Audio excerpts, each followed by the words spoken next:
weak, weak, weak, weak. All that is weakity, weak.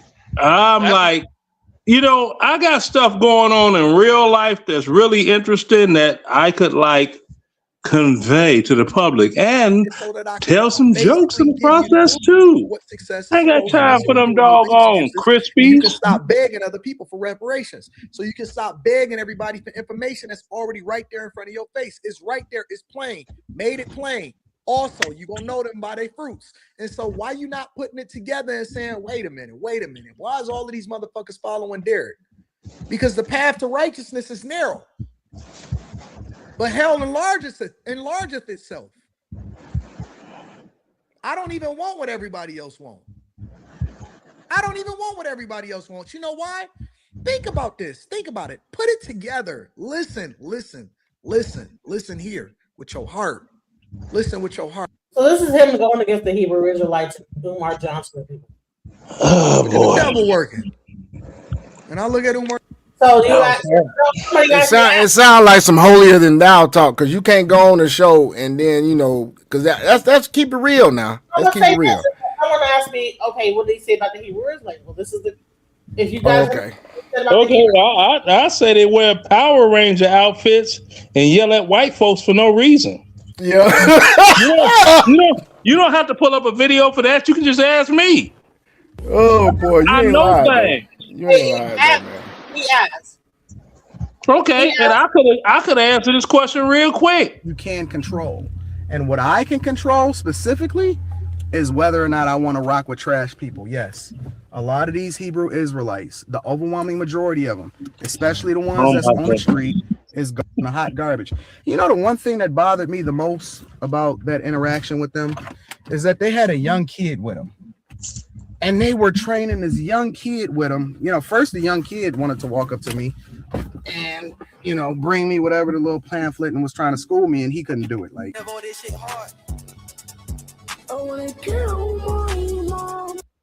sure to say that I can't rock with people just because of the color of their skin, or I'm supposed to align with people only because of the color of their skin, is nothing that I ever want to be a part of. Where's the results? Show me the results.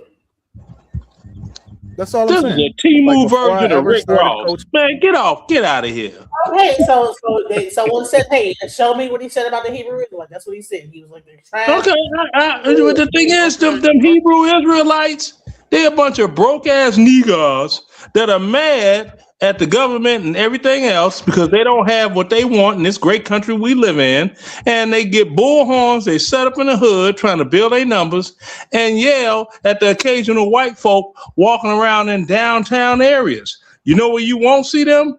Where I live. So, you won't see them where I live.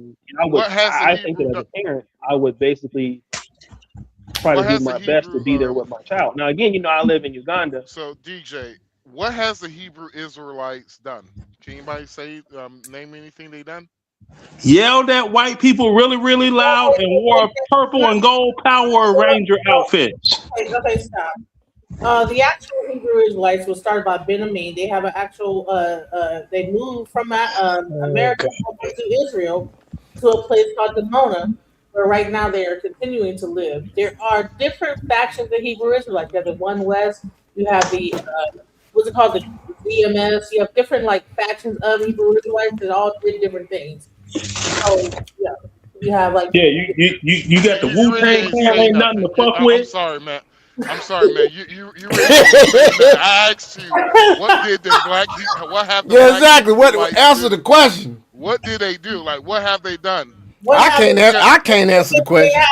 They were able to get a bunch of people to leave America and move over to Israel. And when how many people? Really, a bunch? When you only have 1/3 of Black Americans actually have passports, and their largest group of movement members are from Chicago, where I grew up at. Talk to me quick. Don't talk to me slick. So my how many people? Because the passport bros probably have done more, getting more people to move overseas than. I'm telling you, all day long. I will give them that. Them $40 holler. So what did the who made me renew my passport? So what I got mine. What did they? they got a bunch of black folks. They got 3,000 people to move to Demona to live a certain life. You know what Yeah. Yeah, that's a small amount of people. What about the starving kids across Europe? Really done that. No one cares. The registration and passports went up to how much was it, Max? It went up like over 500,000 passports. Oh no! It's like a passport. It's 160. Okay, and this is where I hit them at, right? When they talking all they whoop de whoop, like we say in Chicago, they be on the whoop out the bam. You dig? I'll be like, hey, pimpin', what name appears on your passport? The one you made up or the one that you was born with? And do your passport say that you have dual citizenship? The ones that moved No, stop. You know what's on American sister? Do you have an American passport? I do. I'm talking about the people. Okay, what does it say on your American passport? Hey, okay. I just want to know. Does it say you black? Let me look at my passport right here. I don't know. You gotta look at it to figure it out. Oh, I got my passport in front of me right I now. don't think that it does not say black or anything else. It just says United States citizen. Yep, United States citizen. Damn sure does. That's all it says. It shows my sex. You're missing the part. Your sex, your birthday, the state where you. They went to Israel and they got dual citizenship in Israel. So now, as the so-called Israelites now, so they don't have American. Oh, so they got citizenship from Israel. Yeah. Stop smoking the crack. I don't like nobody. I mean, I don't say that to diss you, but hell to the.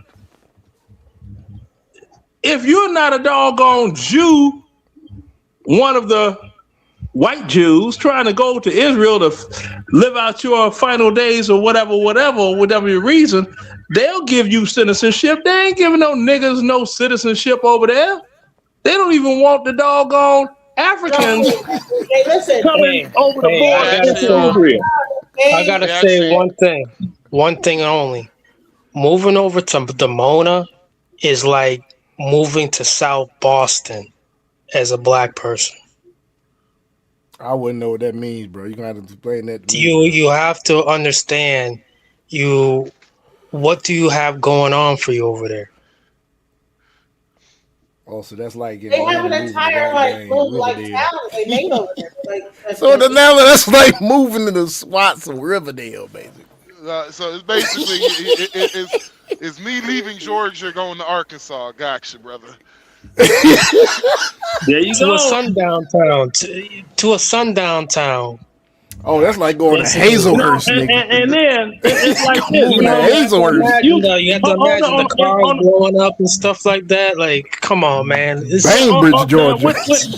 Now, with the passport game, yeah, you could get dual citizenship all day long, but if they so pissed off with the United States and Israel's supposed to be their homeland, which really 1942 or was it 48 that 48 that land was occupied and given to them by the British and Americans during the post-war era, if I'm not mistaken, because you only got a high school diploma now.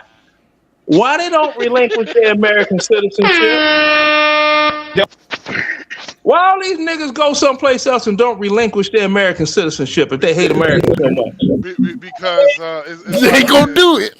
Talk to me quick. Don't talk to me quick now. At the end of the day, that they become Israeli citizens over in Demona, like right now. What are you talking about? Like I asked a simple question: why do they not relinquish their American citizenship like Tina Turner did when she became a Switzerland? That went over to Israel and became Israeli citizens. Exactly. Tina Turner went to Switzerland and became a Swiss whatchamacallit citizen, and she relinquished her American citizenship and let it go. So did Josephine Baker. She went to France. She became a French citizen. Hold on, sister. No. You said, what is the people in Demona if they did not, they did give up their America. They became citizens of Israel. Sir, there are still some people that have not, but a lot of them did become citizens. I of didn't even ask that question, sister. I asked, why do these people I know not? why. Why do they Because not relinquish their American citizenship? it's because if I give you an example, Please do. if they say if I go to another country I visit and they said my black ass can't come back to the United States of America, I will be extremely sad.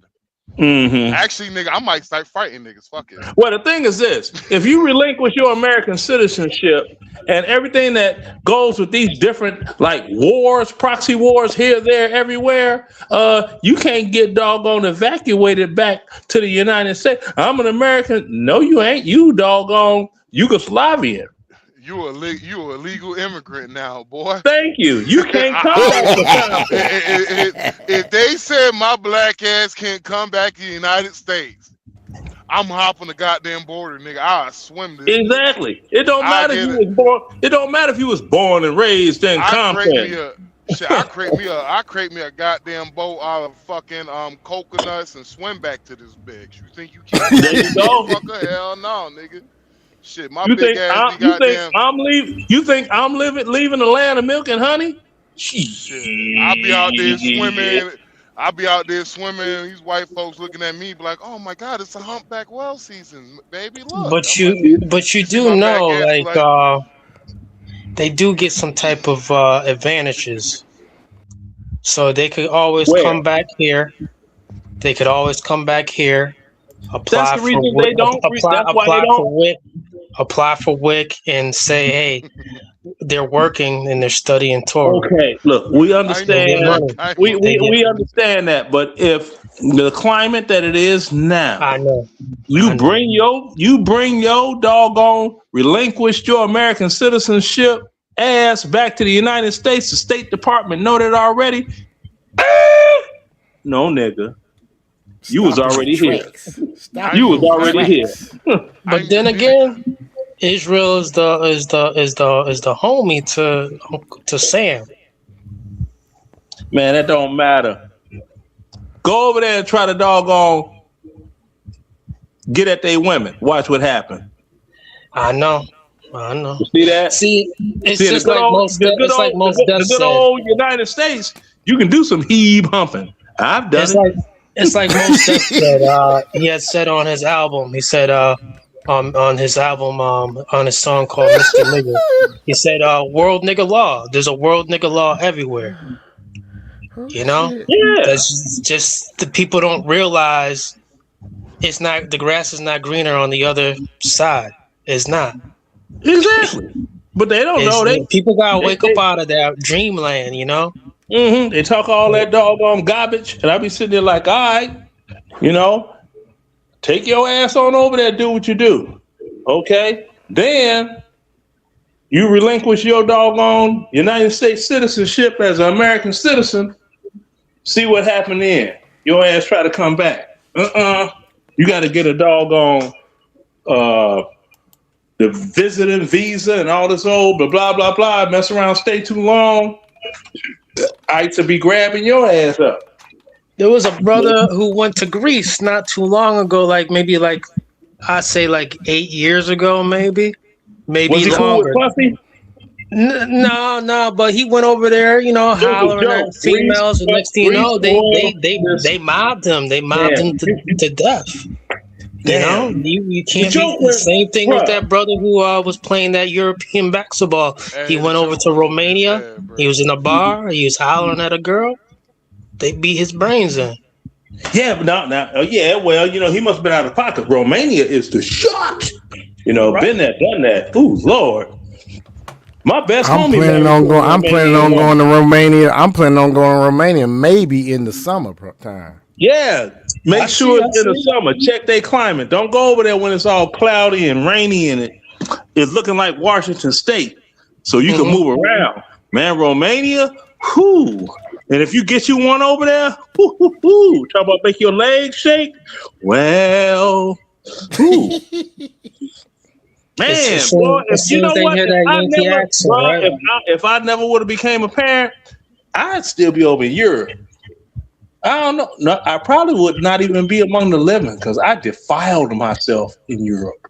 What more do you want from me? I defiled myself. Now, let me ask you a question, bro. Is it really about the American money, or is it about your American accent that really get them? It's about you as an American. It ain't got nothing to do with the woman, the money, and the women don't even want to come to the United States. They're like, Americans, they're rude people. They're loud, obnoxious, rude. It's quiet here. My girl says the same thing. She's damn. Okay, hey, see that? Look at that. See, I ain't lied a lot. I got a cosigner and didn't know I had one. The only reason why she wants to come to the United States more often is just to see me, but she really doesn't. Yeah, and visit. Thanks for your service again, Unc. I forgot to say that earlier, bro. It's all good because I tell you, it's the one that got away with me, Katerina. That's how you say her name, Katerina. Man, they say you served in the Salvation Army in the chat. Okay, well they can say what you know. I'm yeah. Hey, you got to excuse Max, man. That's my homeboy on my podcast. He just talking shit. About that, I'm like this here. Check it out. Kind of like sticking in quicksand. So the things you say just sink you down more and sink you down faster. You know what that means? Whether you know it or not. And the one thing about Anton and content creators like him, they don't have the ability to believe that people see the world different than them and that they're being hypocritical. That's $50,000 a year just for waking up every day. They don't realize that what they're saying didn't match up to what they said yesterday or the day before or the last week or 3 weeks before. They don't believe that you have the ability because they feel like everybody else is so stupid. They don't believe that exists. And then again, once that happens, their channel doesn't go down right away, but what happens is you just people start putting doubt into their followers' eyes. And so let's say, for example, what you're doing right now with exposing some of the stuff. Okay. Somebody would say, okay, in 2026, Freezy, you hate me, right? Mm-hmm. But here's the problem. If Anton Daniels has a situation again in 3 months, somebody will go back and look at what you said, and they will use your framework to say, okay, this looks similar to what I heard before. Right. And then Anton Daniels has another incident like that. They go back and look at you again and say, okay, so he is doing exactly what Freezy talked about when I didn't believe it. So then as time goes on, those followers that were supporting him will start to then move away from him.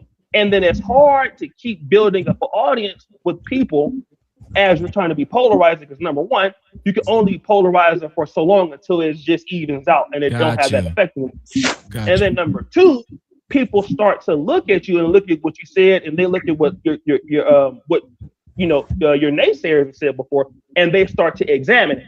So then you'll still have a lot of subscribers, but then you start getting less views. And if you look at Anton Daniels' channel, he doesn't get as many views as before because what happens is the numbers are there, but the people are starting to now change their position because of how he's acting. And they're starting to evaluate what these people like. They don't know him. They come up and see a video. At first, they say it's hating, and then they start to see these clips. Is that him in the clip? That is him in the clip. Yes. Is that him saying he's Christian? Yes. Okay, well, then why is he acting contrary to what he's talking about? And over time, they just kind of die out. Sorry for the long talk. No, because you're cooking, bro. You are cooking, man. You are cooking. So essentially, you're saying that people start that bell pepper nose on O'Shea cooking too. Repetitive contradictions. And here's the thing, though, O'Shea. Do you think people like Anton, and you named other examples and stuff?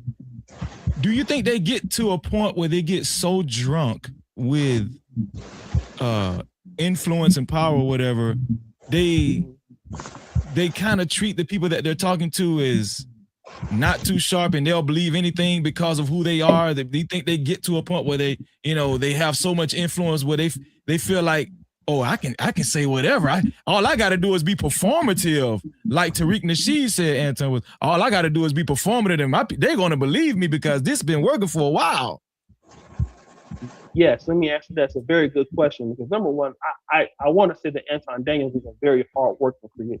Yes, I agree. He's I would say he's a better like YouTube personality than me. I would definitely say that. Mm-hmm. That's up to somebody's decision if they believe it. I don't know about that. But you go ahead. But he definitely is more successful on the platform. So then I would say he's better. I would say that. But here is like something about Anton. A person like Anton has a strong offline presence, and so when you look at Anton, he is going to be able to go to Corey Holcomb's show. He will go to Fox News. He'll have Charleston White. So, he's going to be out there networking and putting himself out there. And he'll show up on Dr. Phil and things like that. So, as a YouTuber, the more you're offline doing things, the more searchable you are. So, with somebody like Anton Daniels, because they've been on Fox News, because they have been with, like I say, its own site, the Shade Room, that Dr. increases Phil. your offline presence. Yeah. Most YouTubers and this is what happens when you're a person that's polarizing, because you go to like Instagram, the Shade Room, its own site, you get posted on there because you're saying something polarizing. It's not like you're saying something because you're good, but you're saying something because you're polarizing. So, because Anton Daniels has an offline presence, once he comes on and do his videos, he will get more views. And if you look at some of his titles, they're extraordinarily long. I wouldn't recommend those titles and thumbnails to do very well. However, people will look at him and say, oh, he's getting to the bag, he's successful. But what they're not looking at is all of the time Anton Daniels spends offline, going to Jason Whitlock. And that helps you on YouTube. It helps you on YouTube when you have an offline presence. This is one of the reasons why Corey Holcomb has less subscribers than Anton Daniels, but Corey Holcomb will have 20,000 people in the chat, and Anton will have 2,000. Yeah, his viewership is strong. Yeah. Because Corey Holcomb is bigger than me and Anton Daniels combined in real life. Gotcha. Because Corey Holcomb has a strong offline presence. People will go and pay to see Corey Holcomb. Tariq Nasheed is the same way. He is actually bigger than me because Tariq Nasheed has a stronger offline presence. That's why he can raise $1 million and I can't on the platform. So you can't mix up subscribers with having a strong offline presence. Now, I'm saying it to say this. When you look at Anton's numbers, people will think that, okay, I could be, polarizing like Anton, but they're not looking at the other side of what makes Anton about pocket watching, which is, he works really hard, and then he also does a lot of offline networking that puts him in the algorithm, not only on YouTube, but all across social media. Right. So you can look at that and say, yeah, okay, I can see what he's doing, and I want to do that. But that does not mean that you need to be successful. Most content creators like myself that have been in the game a decade or whatever, yes, you have times when you're polarizing, but to stay in this business, you need to be number one in your niche. You have to reinvest, and then you ultimately have to be good, and then you have to give people what they want to see, and then you also have to have unique commentary that makes you different from other content creators. But most creators don't want to do that. They would rather be polarizing, and being polarizing only lasts so long. Yeah. I agree with you on that, and I think that I think Anton is a hustler. I think he thinks his way through. I think he does work very hard, right? And when he's talking on his live streams and stuff, one thing I did notice about Anton, he's very quick-witted. Like he thinks fast. He's like he reminds me of I don't want to say he's Bill Maher, but somebody who's really fast on their feet, and they can convince you really fast, on the whim. I don't know if I'm saying it right because I don't want to say he's a con. Do you understand what I'm saying, O'Shea? Like, listen, if you're watching, make sure you hit that like button and make sure you subscribe. It's very important. Subscribe and hit the notification bell. We got O'Shea Jackson on O'Shea's YouTube channel.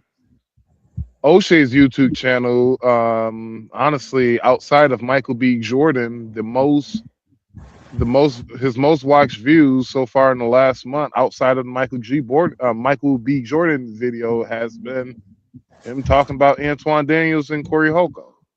See, and now you know what? Now to the adults in the room. Now this is what's going to be funny. All of these doggone YouTubers, and this is what they do, and this and that. They don't put 12% into. They don't pay 12% of their earnings into Social Security like they should. So this YouTube thing is going to play out. I mean, this is short-lived. Stuff replaced stuff. Remember, MySpace was all that, and then Facebook wiped them out. So it's going to happen within a decade, and they're going to end up hitting 60. And now what do you have? Do you have a pension? That means no. Do you have Social Security benefits coming? No. So what are you going to do for the rest of your life with no fixed income whatsoever? See, I would think depends that if they invest in Google's going to be around for a while. No. You know what? Going to be around for a while. Black folk always Mutual talking funds, about IULs. investing and this and the that and the third, and all of this is talk. Because no one's showing receipts on how to do it. But they say that they are. Like all these people that say they business owners and they're on YouTube all day, every day. Okay, anyone that owns a business, knows somebody that owns a business, or tried to own a business themselves, they understand one thing. You have to be boots on ground to ensure everything is going right. You don't just sit back and all of this. And then if you're talking about paying employees, okay, who's your doggone paymaster use to do the taxes and stuff on these people? They don't ever talk about that. They don't say, well, you know, I use ADP, and ADP, you got to pay them, you know, for giving your. What's that, the pay scale? ADP, right? No, that's not the pay scale. That's organization. Sir, they said Anton Show makes over $100,000 a month. Yeah, they say that, but the thing about Anton is he got all his money from his father losing his life in a workplace accident and a big lawsuit, a big payout. That's when he became on. So stop the cap. Stop the cap. You said live? Stop the cap. And then, see, niggas will believe anything that they see because a lot, you know, niggas are visual and stupid. Now, black folks, you know, they'll question things. Good point. This is the second time somebody has said that, and no one has showed me a receipt yet. Okay, pull up Mike TV on Anton Daniels then. Mike TV, wow. He's the dark horse on that shit. He's the dark horse of trolling. He be on it, though. He pulled it all out. He had his father's name out there. I was like, oh, Lord. He went there, and this was pre-Coco. I don't say that word still because I don't know how YouTube act. But y'all know what I'm saying when I'm talking about the Coco. That was pre-Coco era. You dig? So, and all of that. He did a whole dossier on old boy. And then that's how he ended up losing his channel because Anton and the Antoinettes came after him. You know, you do not lose your channel like that. The only way if enough people report you, it doesn't matter. It doesn't matter. Okay, well, I guess that's why my channel's gone, huh? Well, I've heard of what you're talking about. It's like I've heard other people saying the same thing, like they were doing certain type of sketch comedies and stuff way before someone else was doing it, or they were doing it just about the same time. But the only difference is they didn't understand YouTube and the flagging as much, and the other person skyrocketed. I made a lot of money. I made a lot of money off YouTube before they started putting the copyright ban on music, because I used to DJ on YouTube and I made a nice piece of change. Now, when did you start DJing on YouTube? As soon as I discovered StreamYard and I patched it into my mix board, and so like 10 years ago. not 10 years ago. No, it had to be about, was it? Wait, just 2026? The 16? No, 19. 18, 19. About 18, 19. You got kicked off around 2020?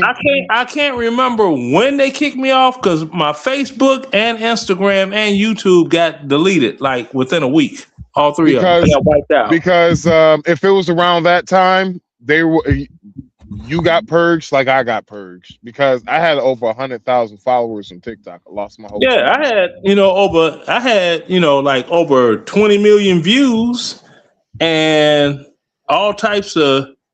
I had like, this is the history of house music, and I had me DJing at these different venues and all these people out there going crazy and this and that. House music, like EDM house music? EDM house music? No, EDM is later on electronic dance music.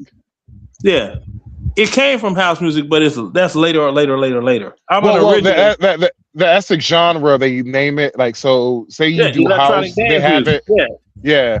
The foundation of it is house music. See, and I'm one of the original first generation house music DJs, which is why I'm like, I am living Black American history. Did you know a woman named Michelle Stills? Michelle Stills, don't ring a bell. You know of DJ Lori Branch? Lori Branch and Celeste Alexander were the first two female house music DJs on earth. Did you ever like? This is back in the day now. Did you? Super DJ Heather Colette DeHoda. Yeah, Heather. Yeah. I did the first American house music DJ tour with those guys. Yeah, with Heather, because you had Kevin Saunderson used to come from Detroit to Chicago to 16th and Indiana to the Music Box, and that's how he was getting his feel. I met you before. I've been trying to figure out where the hell I met you at. I know I met you before. Okay. I'm trying to figure. Yeah, that's the reason why I asked you that question, because my auntie was the one that got me into like house music and shit. Yeah. Okay. And so house music anomaly. I know, like Sam the Man Burns. I had a residency. You know Sam Burns? Yes, I had a residency. Oh shit! Damn, did I cuss? Yeah, I did. Damn, see, I got excited. Sam the Man. You've been cussing this whole time now. Ain't that some shit? We know so many. You know what? We probably know more people than we probably know, but we ain't never talked about it. So let me ask y'all both a question then, or all three of y'all. That's crazy. What, in your opinion, is the most rarest house record, like 12-inch or 8-inch or whatever, that's like probably sought after, but it's hard to find, and it probably costs money if you found it? Okay. Well, it used to be the Virgin vinyl I Need You Sylvester remix, because it was a remix on each side of the platter. Released in 1989 after he died. It was that one. But if you're talking about the rarest, you would have to Path, and not the one with was it Virgo, with Virgo tracks in during the breakdown, the one without Virgo tracks on DJ International Record. Hard to find. What about So Special? So Special? Who made that? Not gonna be a fool for you no more. My love so special. Oh, you talking about D-Train? Yeah. Jarvis Boyd? Yep. No, see, that's my goal. I'm a connoisseur, so I like to collect certain things. Yeah, that's Prelude Records. Now the drop son, I got to turn this upside down. Yeah, that's Prelude Records. Now, hard to find one on Prelude Records is the remix of Raw Silk, "Do It to the Music." That was on the 98.7 Kiss master mixes, mixed by Shep Pettibone. He put his foot all up in that. How long you been living in Georgia? Not long enough. In Chicago. Yes, it did. Chicago. And I'm the DJ that named it. I mean, Frankie Knuckles' last interview that he did, he said he was driving past this bar on the south side of Chicago, and he seen a sign in the window, and it said, "We play house music." It's like, well, what's that? It's like, oh, that music you play down at the club. It's like, oh, it has a name. How was that DJ? It was the Bitter End, 7300 South Cottage Grove. Frankie came in because he was intrigued. Smart Bar, red. Oh no, that's North Side. I don't mess with the North Side. Real house music was on the South Side. God, what was that one brother? He played at Burning Man not too long ago. I forgot his name. This used to be one of the most expensive ever. This is a Sylvester I Need You. It's a remix on this side, and it's a remix on this side.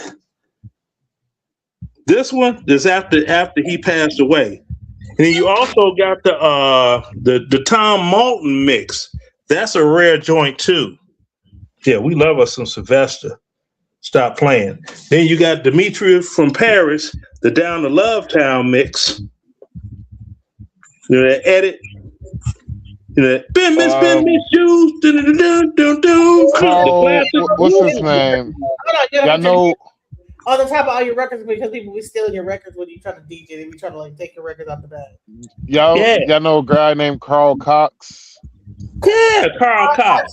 UK, yeah. Okay. Yeah. Now you got this one here. White Lines was sampled from this record here. Liquid. White Lines. So what's the name of that record right then? 99. Optimo. Actually, no. I think you. Okay. It wasn't even in English. It was some odd language. How much will you let go? How much will you let go of that record you just had in your hand? I won't. I have so many memories with this. It's nothing like holding this up. Now with this Karen Silver, right? Mm-hmm. Nobody else. Well, nobody else. This one here. It sounds like "Try It Out" and "It's All Right" by Gino Sorcio, right?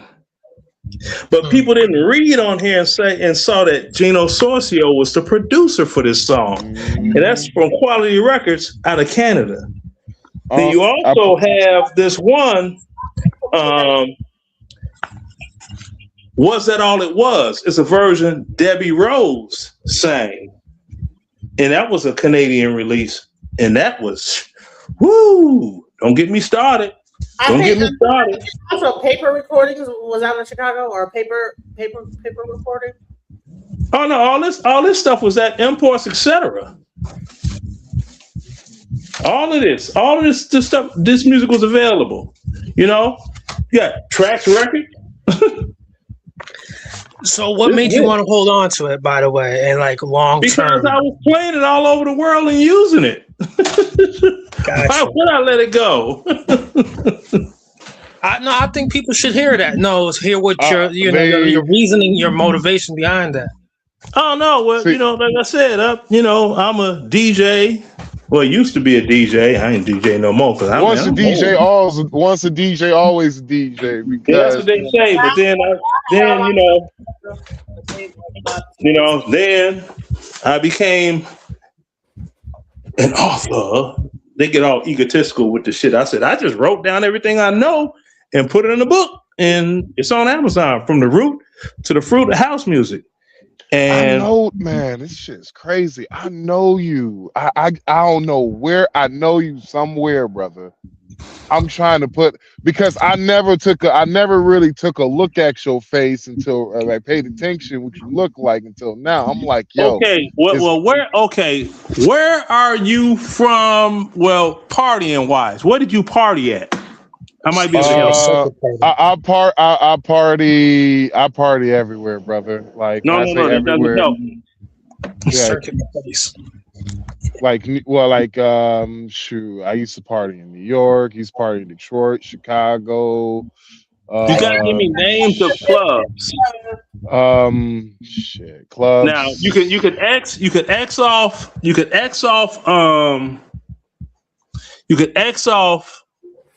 New York. You know, you can X them off. You used to do festivals? And Detroit, you can X them off.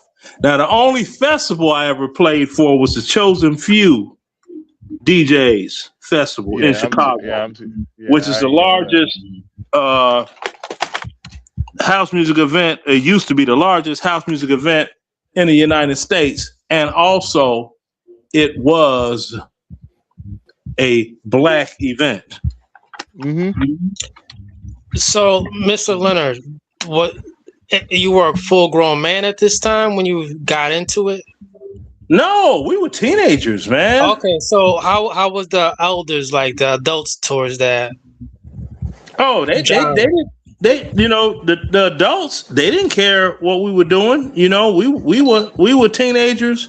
We were the clean cut kids. We were the ones that were wearing Izard shirts, polo shirts, straight leg Levi's, penny loafers, Argyle socks, looking like the Archie characters. They said that we had what was called the Ivy League look that was popularized in the 60s. They had the same in Detroit. It was called the Charivari group. They were called Charivari. See? Yeah.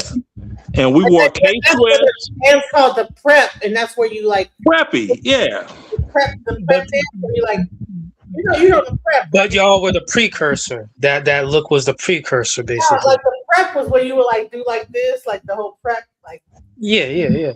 Yeah, and in the songs that we were listening to, like before MTV became MTV, like you had this one that we used to love. It's by the Waitresses. I know what boys like. Oh, we used to jam to that. They couldn't sing worth a damn. It was a gimmick song.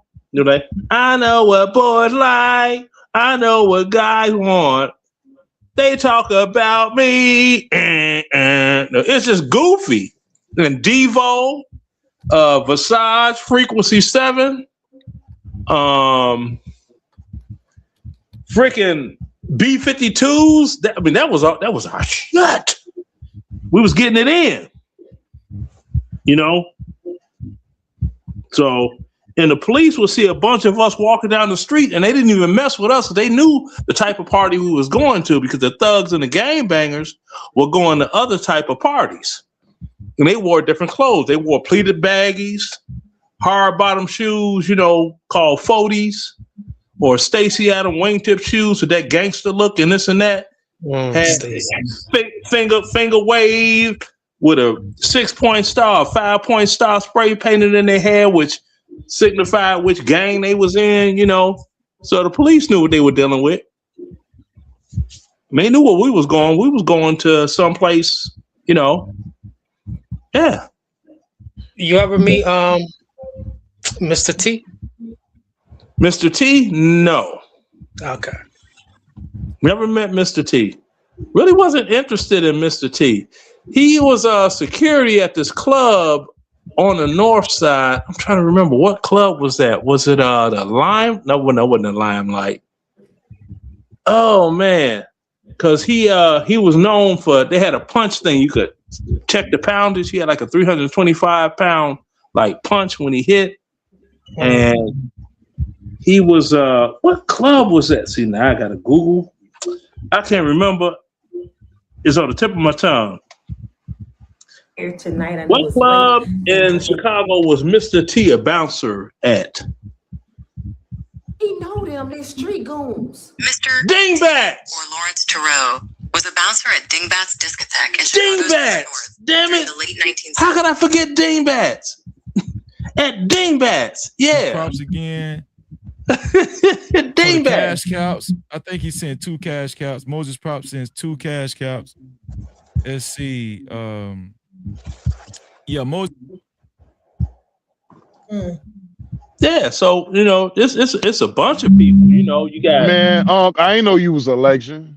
You sound like you. I don't. I mean, I'm a regular ass dude. I like to tell jokes and have fun on YouTube. Man, you talk about some. The type of You and talking all of about that. some legendary I don't. gloves.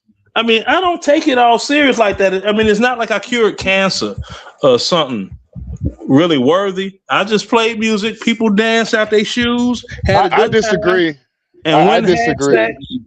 They went and had sex and a good time. We all did, and that's just how we roll. The night I was, I remember the night that I was going to take my life and shit.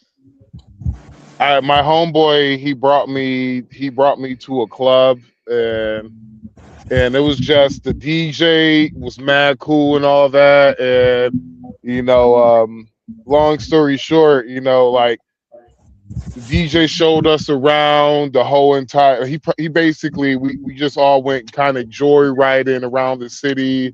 He took us to a couple of after party club, like you know, after parties and everything like that. So, in my opinion, you're not just a DJ because there's probably about two motherfuckers that probably have like some form of, you know, like some form of experience that I was going through with, you know. No, yeah. Well, you got some bad boys that was up in Detroit at the DMF. My boy, rest in peace, Paul Johnson. Well, he's a bad boy. Huh? Paul Johnson died? Paul Johnson been dead. Wait, when he died? Years ago. Like how long? Years? Oh man, let me look it up because it was a minute ago. He was in a wheelchair, but I Paul didn't know. Johnson. Who else did die? Years ago? DJ Paul Johnson. 2021. Oh my God. You know, I've been so out of touch with the house community. Yeah, 2021. You had the dude that made, I can't remember his name. Follow me. He died. He died. Oh man. Then you got in the beginning there was House and Jack, and Jack had a groove. And the groove was he dead. Not Green Velvet died. Green He Velvet. dead. And No, stop. Green Velvet, Casual Records died. Green no, Velvet. I'm talking about Green Velvet. The dude that made the acapella in the beginning. Oh, the actual preacher. I said, oh shit, the preacher. Yeah. Man. So then you got Green Velvet died. Ron Carroll. Ron Carroll died. What? Ron Carroll died. Ron Carroll's dead. Mm-hmm. Oh my God. Yeah. You had E5. He dead. Eric Mosley. Yeah, him too. Who else? Lee Collins. Lee Collins is dead. He was one of the Sawdow's dudes. Yeah, he's dead. Glenn Underground, he's still alive. Glenn Underground is still alive, yeah, but he need to get his health together. Boo Williams, oh Lord, he really looks like he may not make it to the spring. Stop it. He lose weight. Jesse Saunders can finally walk kind of on his own power after that massive second stroke he had when I told him, don't come to the Chosen Few picnic. Follow the therapy and get better. That picnic gonna be there, bruh. Have you ever heard of Pretty Lights? Say again? Marshall Jefferson. Pretty Lights. Saunderson, Marshall Jefferson. Oh, Marshall was good. Marshall's good. He's still doing his thing. Steve still curly? Steve is cool. Yeah, Steve is good. Shoot. He got the money, so he probably. Yeah, Steve killed the game. Steve was getting like $10,000 a remix. He's the only one that really, really made money. Then you got Farley, and Farley looking crazy as ever. But you know, I mean, that's just his thing with the mohawk and the what about Jerron Jackson? What's something Jerron Jackson or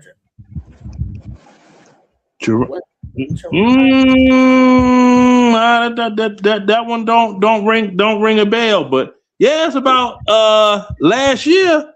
a good 13 DJs passed away.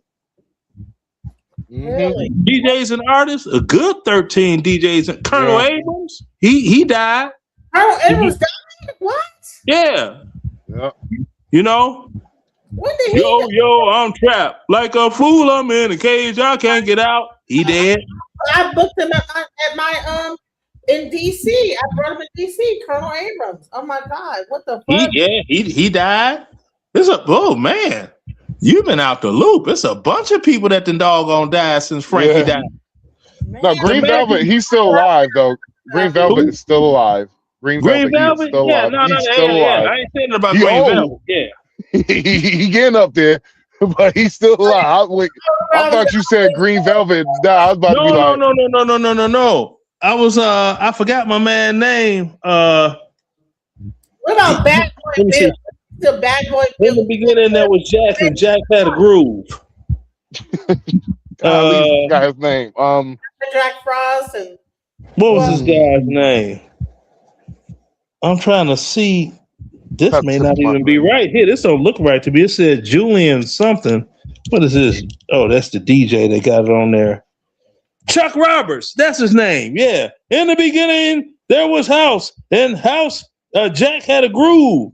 And it was Chuck Roberts and Monique Bingham.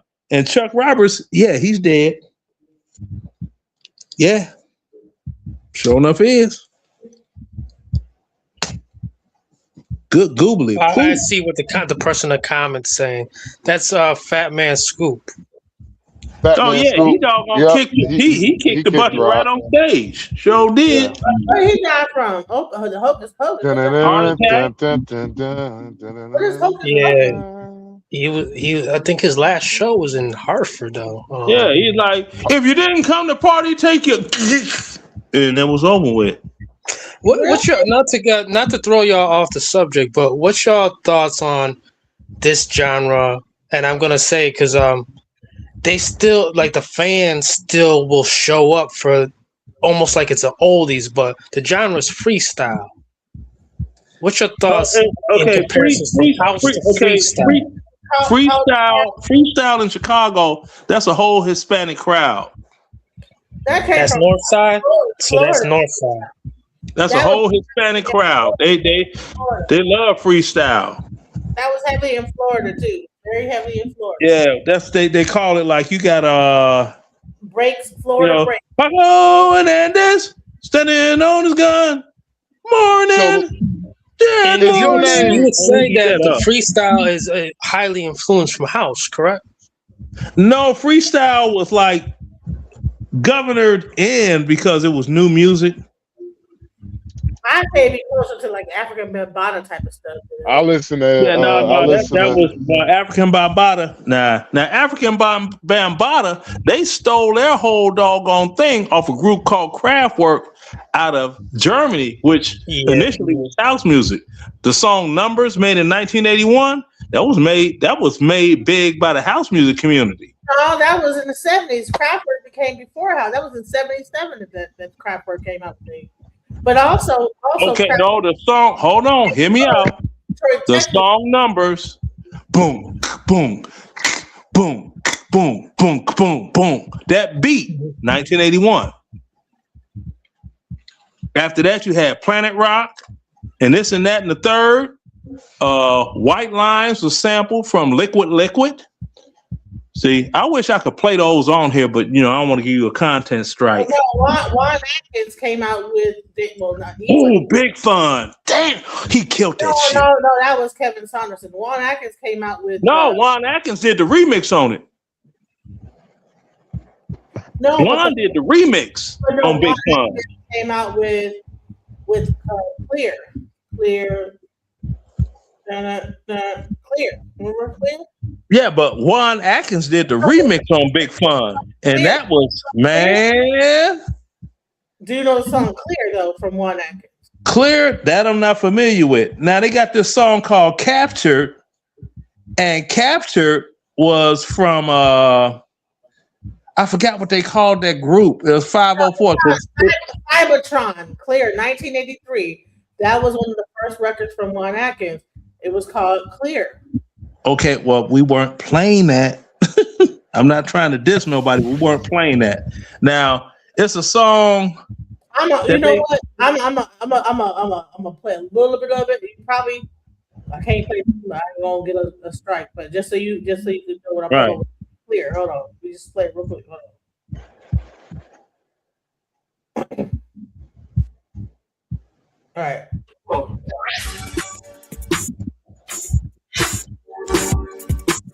We weren't playing that. Yeah, we weren't playing that. That's 83 Detroit. Texas. Yeah, we weren't playing that. That was too much like Debbie Deb when I hear music. We weren't playing that. Yeah, that's more like Revenge of the Nerds to me. I'm playing it really fast. What years is that? That's 1983. I thought you said 73. Okay, now we want. That almost got that Mantronics. Exactly. That sounds like Mantronics. Who No, that is Baby Got Back. That's your Baby Got Back. That is right. But what I'm saying, we weren't playing that. Shout out to Angie Stone, Mantronics. This is the song where Baby Got Back came from. They played this. This was the actual background to Baby Got Back. This song. Right? Oh, okay. Okay. From that Sir Mix-a-Lot. Yeah. Okay.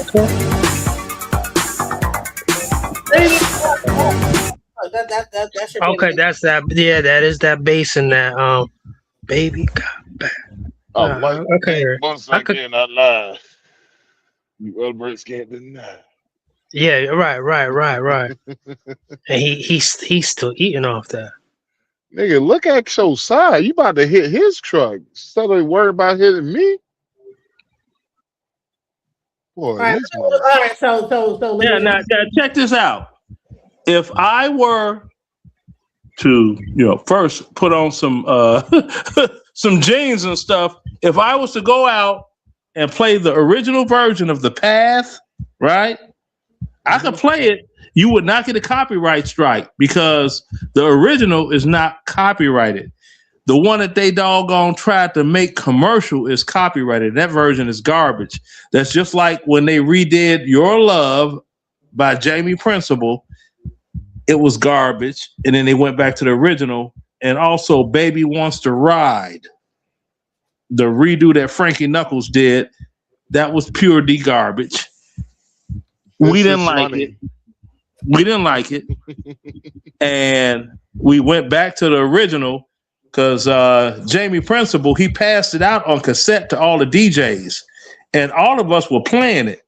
And it took like 2 years after that for somebody to actually press it. It was ridiculous. It didn't make any damn sense. That's like Chip E with Time to Jack, time to Jack. He had to get that pressed up on his own with his own money. Yeah. Otherwise, that record would have never came out and got large. So what? Kinko's was around? National Records. Say again. Who pressed records? Kinko's at that time? No, you got these little rinky-dink companies that you could pay them doggone $1,500 and they'll press X amount of records for you. They didn't give a damn.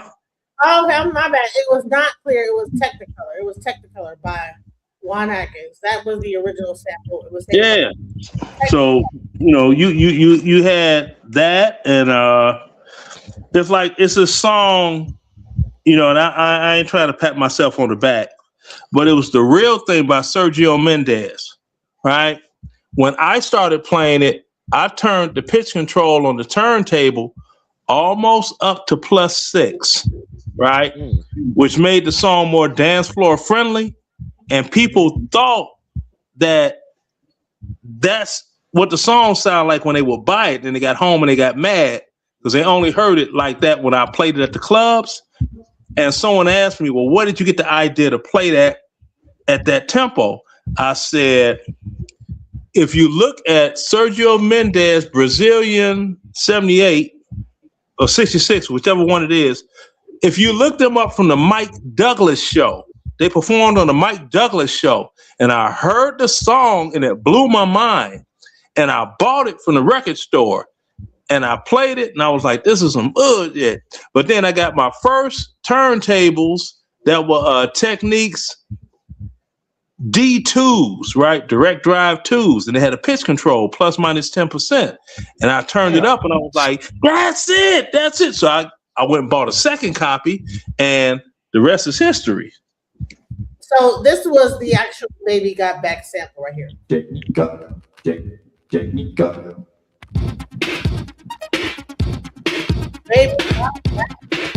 You hear numbers in the background?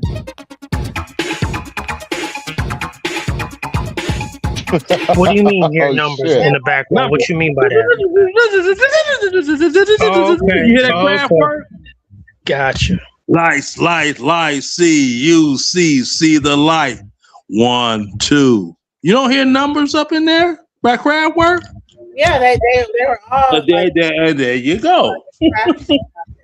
Like they said, So that came from Germany. That was that Kraftwerk sound that actually influenced Detroit. Yeah, Kraftwerk came out in 1981. They had It's More Fun to Compute, and then they had Home Computer. Mm-hmm. And Home Computer went into this other song.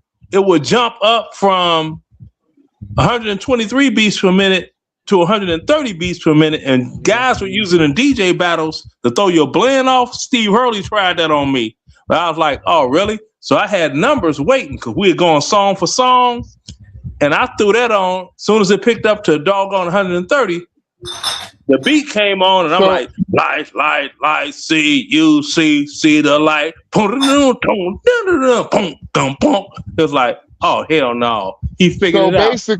So basically, is why I'm getting to. Basically, it feels like black folks, we created every genre of music.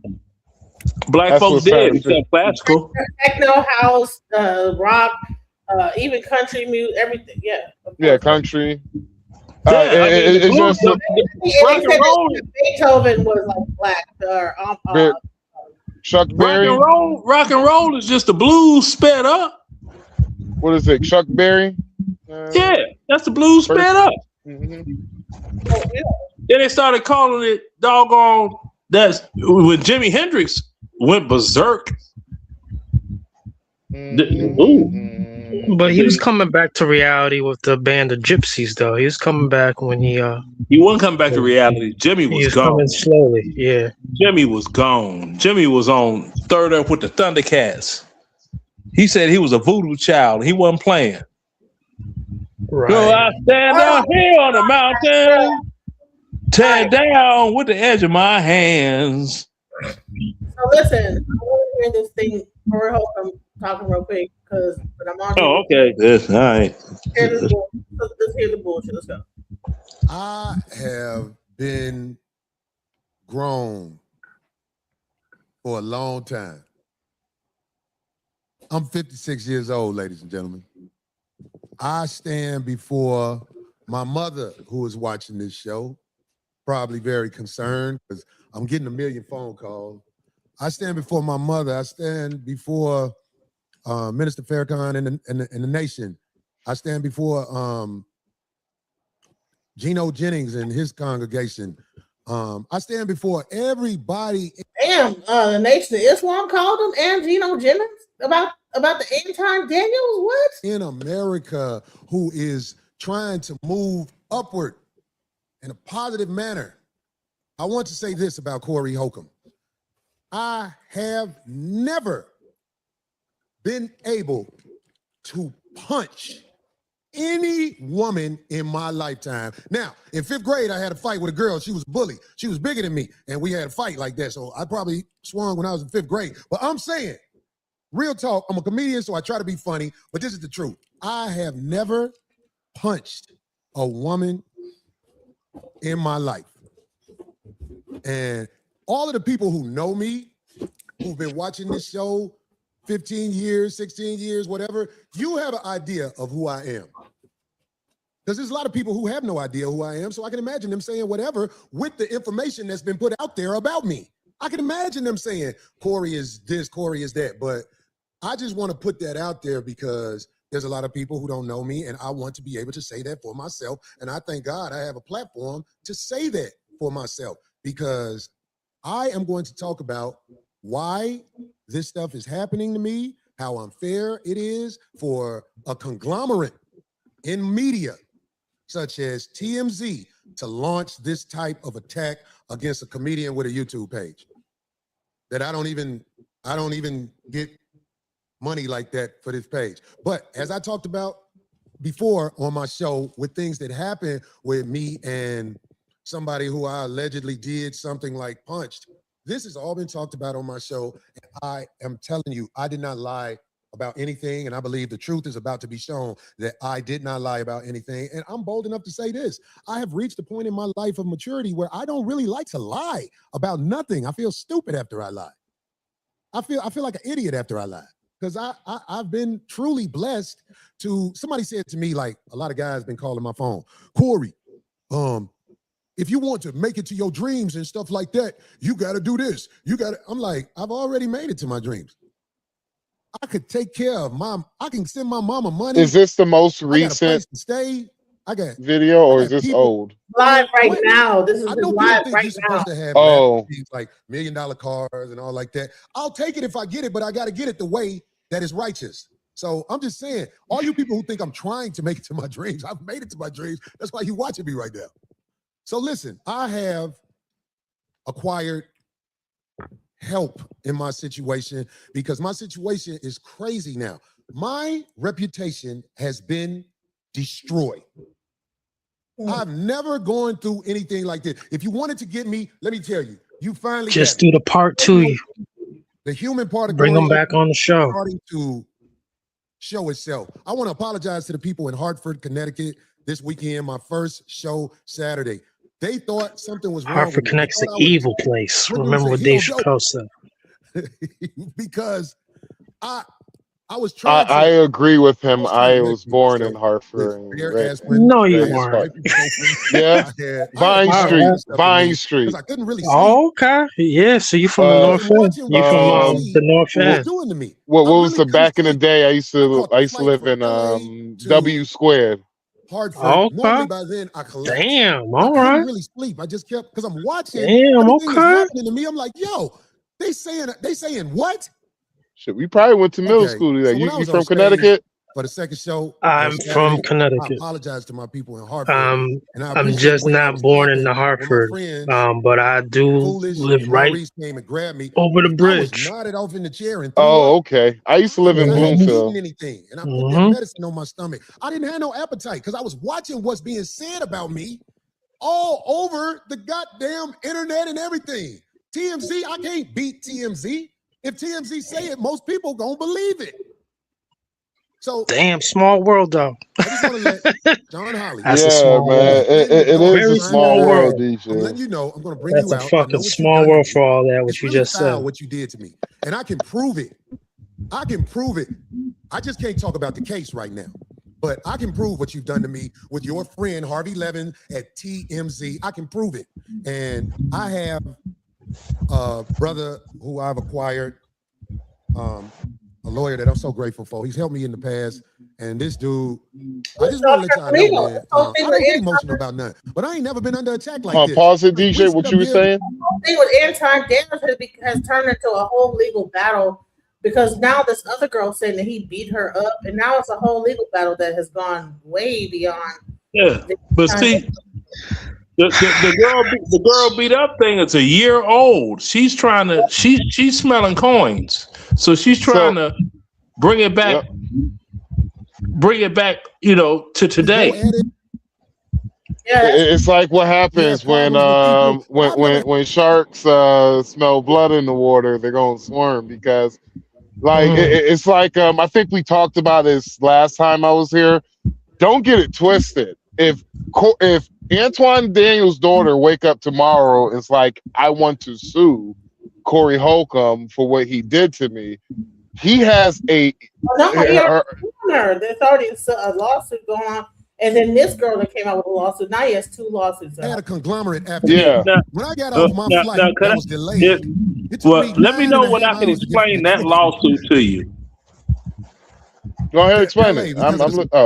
Okay. Now check this out. When you got a lawsuit of the nature that Anton's trying to bring up as of his daughter, okay. First and foremost, you have to have psychological, appointments, this and that. It has to be an ongoing thing. You can't just, she was psychologically affected by this because at school we poured her out the same day. That lawsuit is going to get dropped like a hot pot full of grease. And I disagree. 18. I heard that she's 18. I think that she's not even minor. It's not so much her age. If you have to be able to prove that whatever someone verbally said to someone affected them in such a way to cause them so much trauma.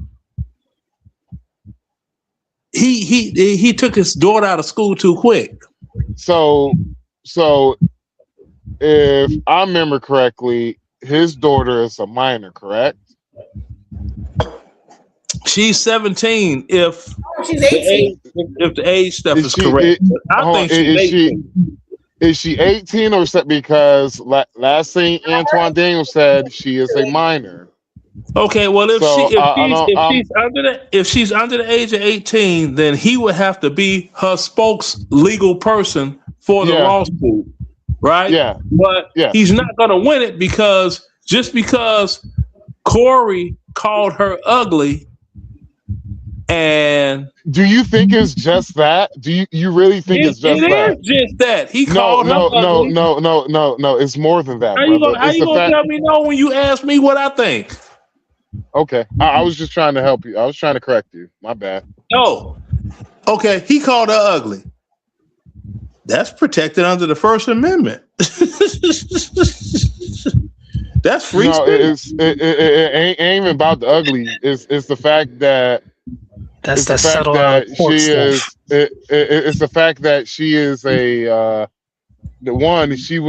she's a minor at the time he did this. 2, he doxed her because she wasn't a public figure.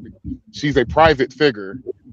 If she was a public figure, that would be one thing. But because she was a private minor, then he actually says some kind of egregious stuff about the minor child. Okay, what all did he say other than she was ugly? Whenever he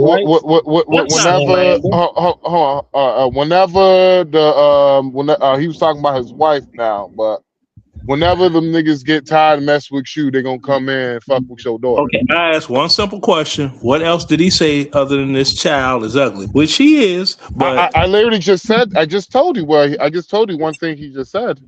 Whenever them niggas get tired of fucking with you. No, whenever the niggas get tired of fucking you, they're gonna be fucking with your daughter. Minor now. Okay. What did Corey Holcomb say about that girl other than she is ugly, unattractive? Corey do not have any more female daughters because she's so ugly, she gonna be buying Kitty just like you doing. Outside of that, she gonna be buying now. If he is the fact that if he said that without showing. If he said that without showing a picture of her, there ain't no case. But the fact that he showed a picture of her, he basically doxed the man's daughter.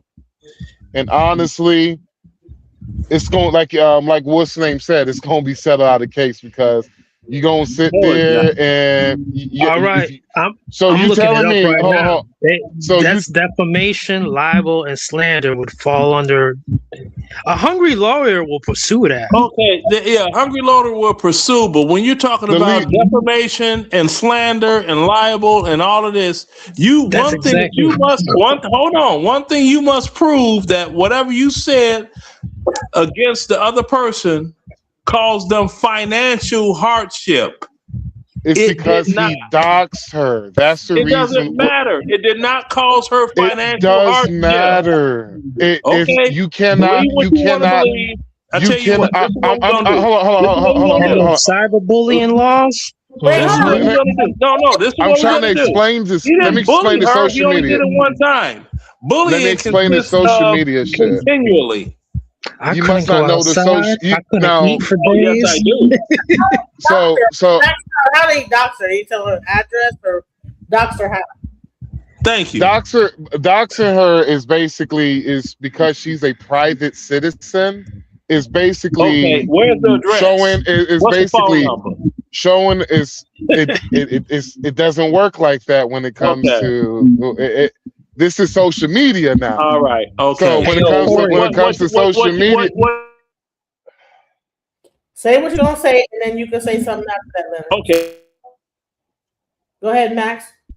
when it comes to social media, it's like that's the reason. Background noise, Leonard. That's why I'm muting you. It's a background. It's like almost So- like you have a fan going or Okay, something. I get it. My phone's screwing up again. I'm gonna have to go out and come back in. No, it's a fan. Like it's like a lot. Like a. That's what my phone sounds like when it messes up. Yeah, that's why I'm not muting you because I don't want you to talk. I'm muting you. No. As I said, my phone messing up. I gotta log out and come back in again. I just gotta find the link. My phone gives that funny little weird like a fan. I swear to God, I thought that was my shit. I was just no, that's my phone. Let me log out and come back in. Yeah, every time someone says something, it's like. Woo, woo, woo, woo, woo, woo. So it was like the lead attorney kind of went over this because for me, it's like how I felt what Leonard was saying. There's no case here. But the way the lead attorney kind of put it, that he was just like, well, did he cause her any harm? Well, one thing, he did dox her. She is a minor. He said some egregious shit. Now, it wasn't Corey Holcomb himself that went after him. It was his fans. His fans were the ones that doxed her, went after her, all of that. But the problem is if you remember when he showed it, that's when Corey Holcomb got mad and he literally said, "Man, I gotta get some better producers," because he knew they just fucked up by showing her a picture live. Really? Wow. Yeah. Just by her picture? Yeah, see, if they showed the picture of her and blurred out her face, all of that, he don't got no case. Ain't no case. Wow. But the fact that they did something like punch, but the fact that they show the picture, then he said the egregious shit, you can't bring that case to court. That I did you can't not lie bring it to about court. anything. And I'm bold enough to say this. I have reached a point in my life of maturity where I don't really like to lie about nothing. I feel stupid after I lie. I feel like an idiot after I lie.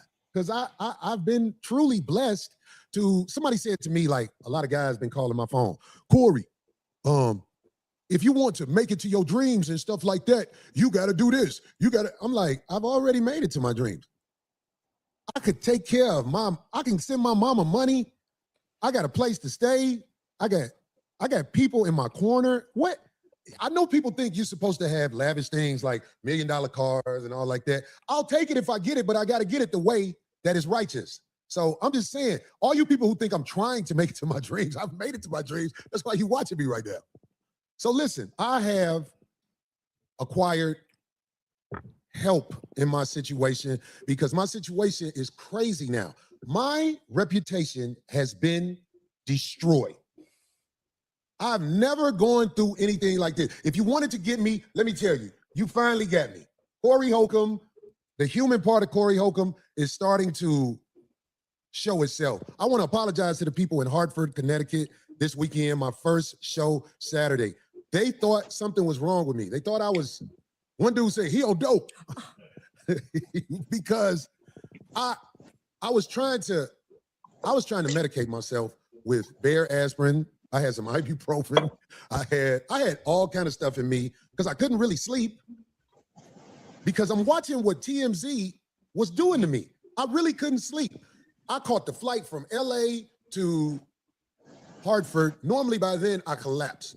but I couldn't really sleep. I just kept, because I'm watching everything that's happening to me. I'm like, yo, they saying what? Okay, so when I was on stage for the second show on Saturday, I apologized to my people in Hartford, and I appreciate the way y'all was clapping when my friends, He must have went to Funny Bones. Foolish and Maurice came and grabbed me, because I was nodded off in the chair and threw up. Because I hadn't eaten anything. And I put that medicine on my stomach. I didn't have no appetite because I was watching what's being said about me all over the goddamn internet and everything. TMZ, I can't beat TMZ. If TMZ say it, most people gonna believe it. So he threw up. Sean Holly. Did you hear about in the dark trying to hide? I'm letting you know. I'm gonna bring you out. No, it's my first time hearing about all that, but I would know where he probably was going to Funny Bones for a couple nights. Yeah, he said he was doing a show and threw up on the stage. I can prove. Yeah, I'm pretty sure there's some video footage. I'm pretty sure, but I can prove what it's bound to come out if people seen it. TMZ, I can prove it, and I have a brother who I've acquired. A lawyer that I'm so grateful for. He's helped me in the past. And this dude, I just want to let y'all know, man, I don't get emotional about nothing, but I ain't never been under attack like this. Like, we sit up here, we go at it, we have problems with people, but I've never had a conglomerate after me. When I got off my flight that was delayed, it took me 9.5 hours to get from Detroit to LA because of the snow and everything. It was a man taking pictures of me, asking me about a gun, because I think that's they play. They want to try to act like I pulled a gun out when it was so many people out there that night. Nobody's going to say Corey had a gun. It's just not going to happen. But I think that's the play they're trying to do. But I'm carrying on. I want to bring on my brother Derek. Could you pause it for 1 second? Dave Chappelle was saying something like this when he came to Hartford. I think it was around maybe 2017 maybe, and they trolled him off the stage, and he was like, gave this famous quote, Hartford's an evil place. But he was also saying that he believed that it could have been a little bit earlier than 2017, but he's also saying that basically he believed that Comedy Central had hired people to be in the crowd to troll him and heckle him. And I'm thinking, like, I don't know. You can pay for people to heckle you. I mean, there can be people to be in the crowd just to do that. So I'm just wondering what was going on with Corey, because he sounded like TMZ just showed up out the blue, all this stuff. Like, how did they know so quickly? Well, it was because I believe that somebody's been sitting on this video of Corey Holcomb for a while now, and they was waiting for the right time to. It's like they was waiting for the right time to release it. They literally was. Story about him beating that girl, but I never seen a video of it. There's a video out of him punching the girl. Yeah. Oh yeah. Y'all ain't see the video? No, I haven't. I haven't. I'm not in the loop like that with Corey Holcomb. Dude, okay. This is like a second lifeline, right? Yo, okay, so this you said, ma'am, I didn't hear you. He literally did punch this woman. I thought that maybe there was no. This accusation was out a long time ago. So in the video, in the video, you can see her ragging on him. Then he walked and stepped up. Then she kind of like put her 2 fingers right there by his forehead. Then that's when he took a swing at her. He hit her. Then that's when another dude jumped in and started punching at Corey. Okay. Damn. Okay. I'm waiting on that video to come out. Now the bottom line is it's out. It's out. I could shit. Let me get the video for you. Okay, we'll get the video, put it in the back chat, and she'll be able to show that. But back to the doggone little girl. All right. School starts approximately 8 a.m. Right? 8 a.m. Now, the mother doesn't want to go to jail, probably most likely. Oh, he did punch her. This is the video right He here. mushed. Well, yeah, he punched her. That be considered, but he considers it The a mush. story is being flipped totally about the truth and what happened. That you hit him. That's what now I'm hearing is word on the street that I'm an attacker now or something. Why do you think he's saying that? He doesn't want to go to jail, probably most likely. I mean, it is an assault. Yeah. And at the same time. Yeah. Okay. Cool beans. Now with but the you want to get up in Anton. yeah. Now with the little girl. Okay. Because this happened, like how long ago this happened? Now she's coming out with her thing. Yeah. What's the date of the video? Doesn't it show it on there? That is a year old. It is a year old. Okay. All right. So nobody called the police or nothing, huh? Made no police report. She actually there's a police report that was. Damn. What happened? They try to make it go away. So there was a police report made, and of an assault, aggravated assault because it's closed fist. No warrant was issued or nothing. Just there was no video available. I didn't say nothing about video. I said police report and warrant issued for arrest. Police don't need video. If a woman, if a woman goes and says a man punched her with a closed fist, they're gonna act on that. There could be a sealed warrant though, like just in case, it's just sealed, just in case you get in trouble. I'm no lawyer. I'm not talking about all the other wild, just this could be's and this. I'm saying the way things normally go in law enforcement. Okay. Mm-hmm. And the same way I'm speaking about with the girl, what he said about the man's daughter. Okay, school starts at 8 a.m. 10 o'clock. The mom is at school, taking the kid out of school, talking about taking her to the doctor because she's okay. 2 hours. So if they try to use a 2-hour window, this caused her so much trauma and this and that. The first thing they're going to look into is, okay, did the school personnel identify the children that were bullying her about the video? Because you're going to say she saw this video and she was so distraught at school after seeing this video that she just could not stand being at school. Oh, wait a minute. They said she was bullied at school by other students because of what Corey said about her. Okay, so what about the other students? I actually think it was more of online bullying. I think it was more of a case of online. Okay, you're thinking. Thinking isn't knowing, is it?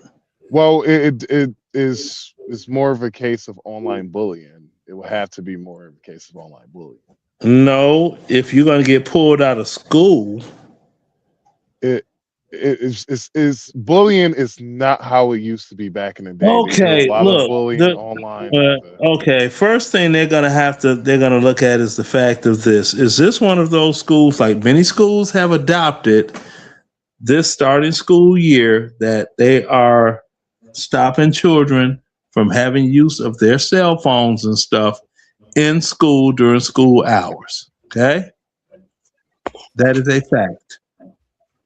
You have kids that are thoroughly upset over that. Still got internet. Because they're not paying attention in class because they're trying to look at TikTok or whatever the hell else they're trying to pay attention to online, and they're not paying attention to the classroom.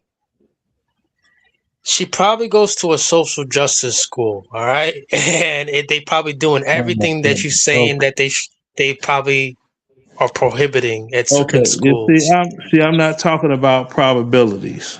I'm not talking about that at all. Definitely. This is what needs to happen. In about a year from now, this will be revisited. And if it's found that, he's held at no harm for what was said, and this and that. It's going to be a whole other topic of, well, they should have did this because of that, because people are in their feelings and they're not looking at the legalities. I'm just looking at the legalities, at And least that I know of. I basically gave you like a list of rundown with the legalities. Daughter, this woman came out and see, Corey Holcomb's a mean.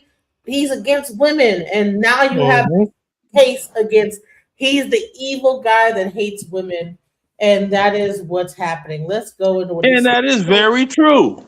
Yeah, because there was a friend of mine, and she said, in the dark, trying to hide. I'm letting you know, I'm going to bring you out. I know what you've done to me. It's really foul what you did to me, and I can prove it. I can prove it. I just can't talk about the case right now, but I can prove what you've done to me with your friend Harvey Levin at TMZ. I can prove it. And I have a brother who I've acquired, a lawyer that I'm so grateful for. He's helped me in the past. And this dude, I just want to let y'all know, man, I don't get emotional about nothing, but I ain't never been under attack like this. Like, we sit up here, we go at it, we have problems with people, but I've never had a conglomerate after me. When I got off my flight that was delayed, it took me 9.5 hours to get from Detroit to LA because of the snow and everything. It was a man taking pictures of me, asking me about a gun, because I think that's they play. They want to try to act like I pulled a gun out when it was so many people out there that night. Nobody's going to say Corey had a gun. It's just That's what that's what the way they victim trying to do it. said. But I'm The carrying lady, on. I want to bring on my brother Derek, who is a lifesaver. Miss Genesis. I was able to get some sleep, brother. You don't even know. Can I explain to the audience about the gun? I can't believe this is happening. Go ahead. So when it came, well, what he's talking about the gun is the victim. She's saying that prior towards Corey Holcomb stepping in and attacking her, Corey Holcomb passed off a gun to one of his homeboys, which, in my opinion, probably Craig Craig Smith, who's sitting right next to him. But that's basically what she said, that he passed the gun off to her. I mean, he passed the gun off to him. Then few seconds later, couple of seconds later, that's when he attacks her, yada yada yada. And so, but I don't know if that's true or not. But the reason why that it's been a delay. Here ain't no gun right here. Look at this. This is the whole video right here. Let me make sure it's like seen. I don't see no gun. Play from the beginning. This is the beginning right here. Well, see, this is the beginning. It's not what you say; it's what you can prove. So that is the beginning of that part of the video. I know there's a longer video than that right there, but okay, well, can you find a longer video? I don't think that. No, that's the video that they have. That's the only video if I remember correctly, they have released so far. But that's what she's saying. Like I said, I don't see no gun being passed off to anybody, but again, that's what she's saying. And the reason why, in my opinion, why the police did not take her matter seriously is because what Corey Holcomb said, quote unquote, she used to be the drug lady of the Comedy Store. Interesting. Now, one thing before you start it, they trying to.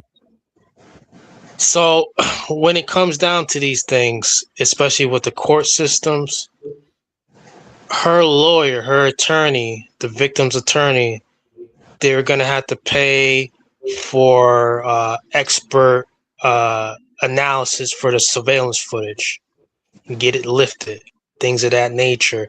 There is a 4K version or a 10K version. This is obviously the out of focus versions that we're getting.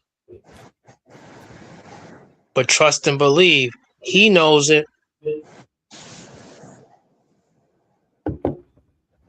Make me into a woman beater, which is what they do. Especially this lady named Sean Holly. I know Tory Lanez is watching this, jumping up and down because she got a chance to do some really dirty things to my brother. But I have a different circumstance where I have evidence against this woman that I can't wait is weighed up with the help of my brother Derek right here. Derek, can you hear us? He's on Zoom.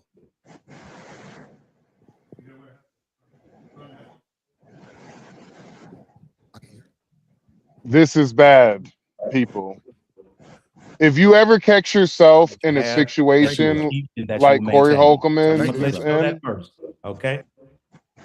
Go ahead. If you ever in a situation what Corey Holcomb is in, don't do what he's doing now. Move in silence.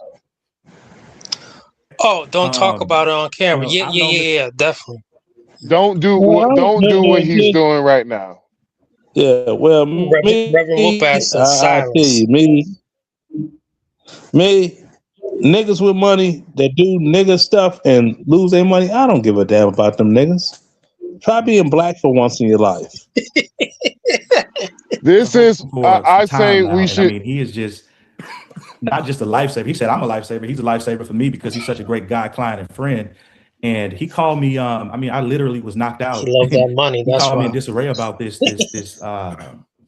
false allegations that have been made against him.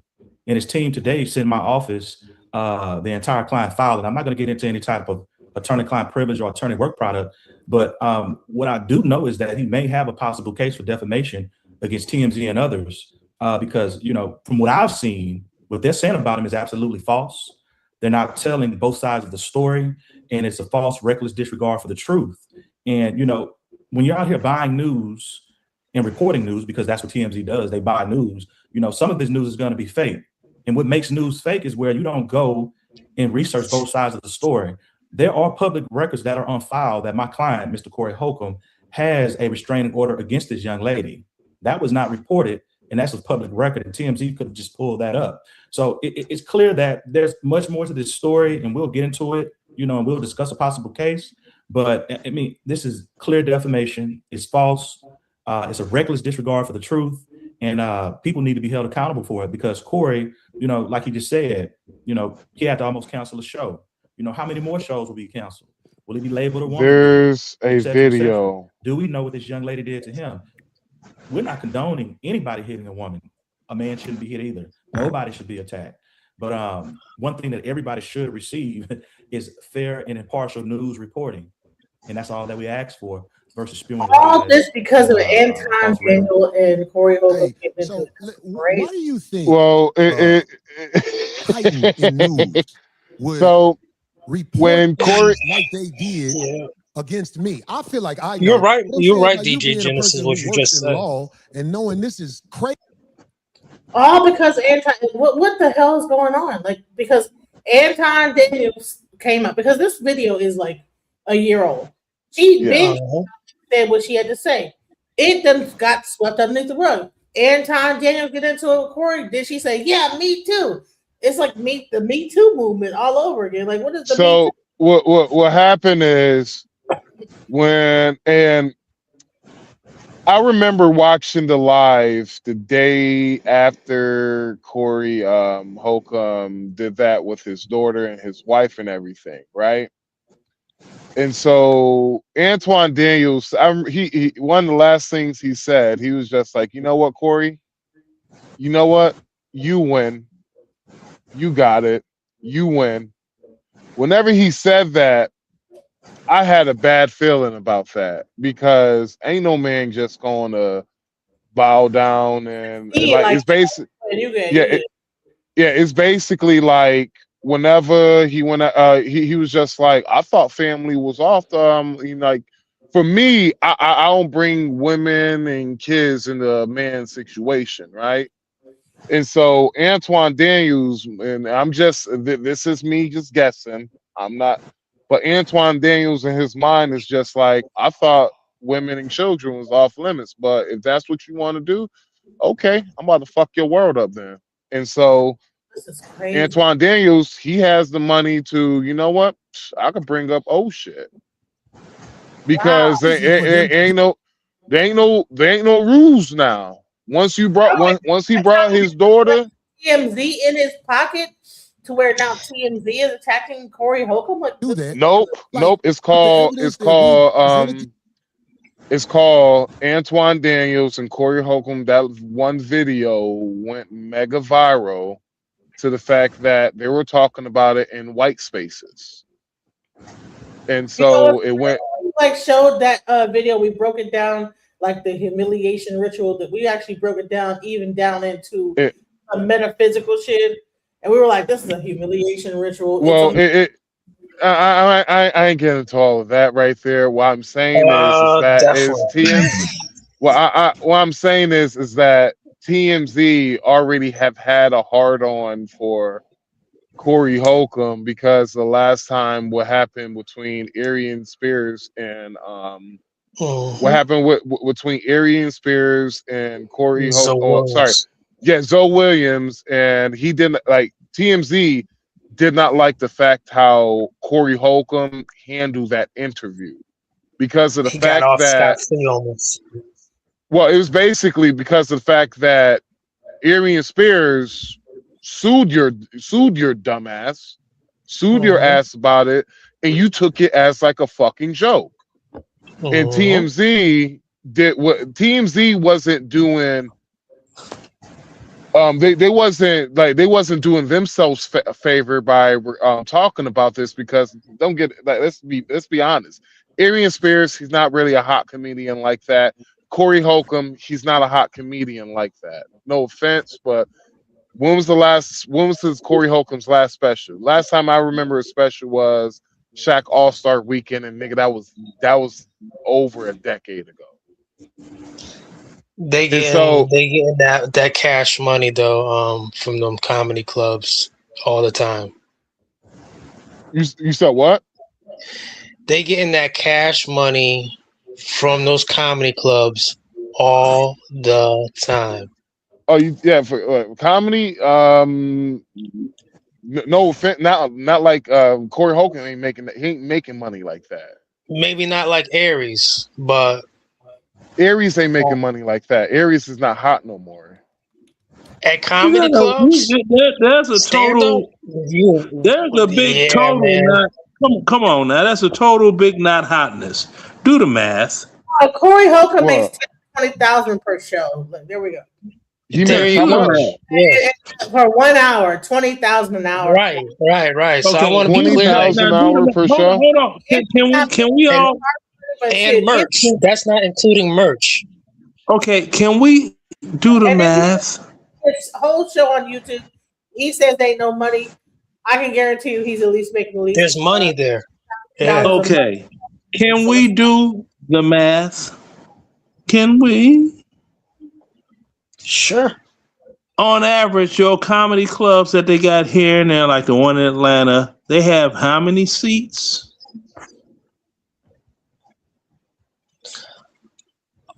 What would you say? Over 500 or less? They're less. Not over 500 in these comedy clubs. Okay, so 50. They're small clubs. 100 times 20 to $40 a seat. Food, drinks. That don't matter. It ain't got nothing to do with the comedian. That's for the club itself. Well, it depends on who the comedian is. Some comedians, they want to. It's a name, like a portion of the drinks too. Encore, just for staying longer. Signing on to come back again. Well, most of the time, most comedians do about 2 or 3 shows a night. So thinking about $4,000 a show times 3, that's about $20,000 a show, like a night. No comedian just does one show. They're going to be doing 2 or 3 shows. Okay. Nah. Plus a piece. One of your most popular spots, right? And I know this to be true. One of your most popular spots that you have is a Laugh Factory. Correct. I've never been there, but I heard of it. They have 300 seats. So now at $100 a person, that's some nice money, isn't it? They're not paying 100. They're probably paying like about maybe $30 a person. No, they're definitely paying more than 30. Hell yeah. So It's like this: is Corey Holcomb? How Is much he the are the opener? tickets Is he to the get closer? into the last 69. Is it, I'm to saying get like into 80 not to being get nice. for $80 a Corey seat. for Corey Holcomb's last show was like $69. Okay, so you're looking at that. Let's just say 70, because I'm looking on here. Well, let me get my glasses, because y'all know I'm old. And let's see. They have $62, $85, $96 with Brett Ernest. Ooh, And then, you know, $96. then get your 96. autograph Hold things on, at the end. with Brett Ernest. I don't know who they are, but $96, and I'm scrolling, looking for the highest Brett that they Ernest, got. he's funny. I'm looking for the highest they got, and he is the highest one, and he is. Says 60 to over 150. I said the ticket price Hold on, he's got a 10:30 show. It's only one show, and it's $96. So, 96 times 300. Who, Brett Ernest or Corey Holcomb? 96 times 300 is 28,800. Okay, so that's on the door. 28,800 on the door, and he's the most expensive one they got. Now, how much do you say these guys were getting paid to be there? I would think that Corey gets that money. No, 20,000. Corey Holcomb. $20,000 when you have just to appear. Okay. Just to appear, I bet you he gets just that 20,000 just to appear. Okay. Now, like I said, let's do the math. We already looked at the most expensive comic in their upcoming schedule. I looked on the website. Is that whoever the hell, I don't know who he is, but it's $96 per person, right? And that's $28,800, right? Okay, so if you say he's getting 20, all right. So he's getting $20,000. So that leaves the rest of that money for the club and then the drinks and the this and that, and they're still able to make payroll and open the acts, the lease and everything else that's going on. Okay. 2 shows a night. They're not doing 2 shows. It's on their website. It's one show. He's got one show. The 29th. I've seen Aries 4 times in my life. Okay. I'm not asking about him. I'm talking about what's on the website. Focus, people. Focus. Now, I read it. Do twice a night. I used to be a comedian. They do twice a night. Yeah, okay. I looked on there, and what I read, it's got one show, and it's a 10:30 show. Okay, that's it. I don't know who that guy is, but I know who Corey Holcomb is. Okay, bruh, this has nothing. See, this is why black people can't doggone connect. Corey Holcomb will get more than that guy. Really? Okay. Yeah. Now we're getting into speculation. Nah. Good Lord. That's speculation. Let me just do this real quick. We're not gonna like fucking bullshit each other. Because I used to be a comedian. I know that comedians do. They don't. Yeah. Do yeah. Okay. Go ahead. February 30th, right? 2 shows a night. Okay, so he's at the Funny Bone in Albany on January 30th, 7 p.m. the first show, 9:45 the second show. Funny Bone, 6:30, and then 9:15 the next day, February 1st. It's 2 shows a night. How much are the tickets? They're not easy, man. That's all I'm saying. Funny Bones. That's what I was saying about where he probably went. Okay, how much are the tickets, and how many seats are in Funny Bone? $69. I'm gonna say $80 being generous. Bruh, she's looking it up right now. Stop saying she's looking. 66 each. 66 for the lower. $66. Okay, now for the lower. 76.83. God damn, they're going. I'm trying to tell y'all. He not here. Excuse me. Man, How many seats does that place have? But look at the lineup, though. You Oh my got God! I D-Ray asked a simple Davis. question. Oh I can't yeah, get I a seen simple him answer. too, man. D-Ray funny as fuck, man. Oh Right. my lord. Okay. Wonderful. Seats go up to All right. Now, how many seats? Can we get to the seat? the biggest seat is $413. No, I'm not. How many seats in the place?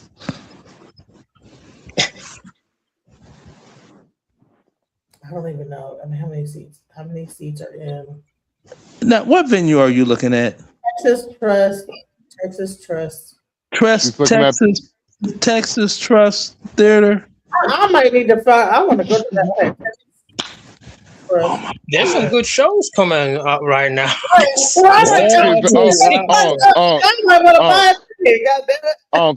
yeah, that's why I'm just saying. That's what. Yeah, it's the beginning of the year. Hell yeah. 300 to 600, 63, 6350 people. Right. 6,300. 6,300 people. 6,300 Okay. Thank you. That's all I ask. Now, if you're talking a place like that, you pack it out. That is some serious money. You could get that type of doggone payday, but you are not going to get that type of payday from a place that seats 300. You know they go to Abu Dhabi and Dubai now, right? They get that Saudi money. Bruh. Let's not move the goalposts. I'm talking. Just telling you, man. They make crazy money. These comedians.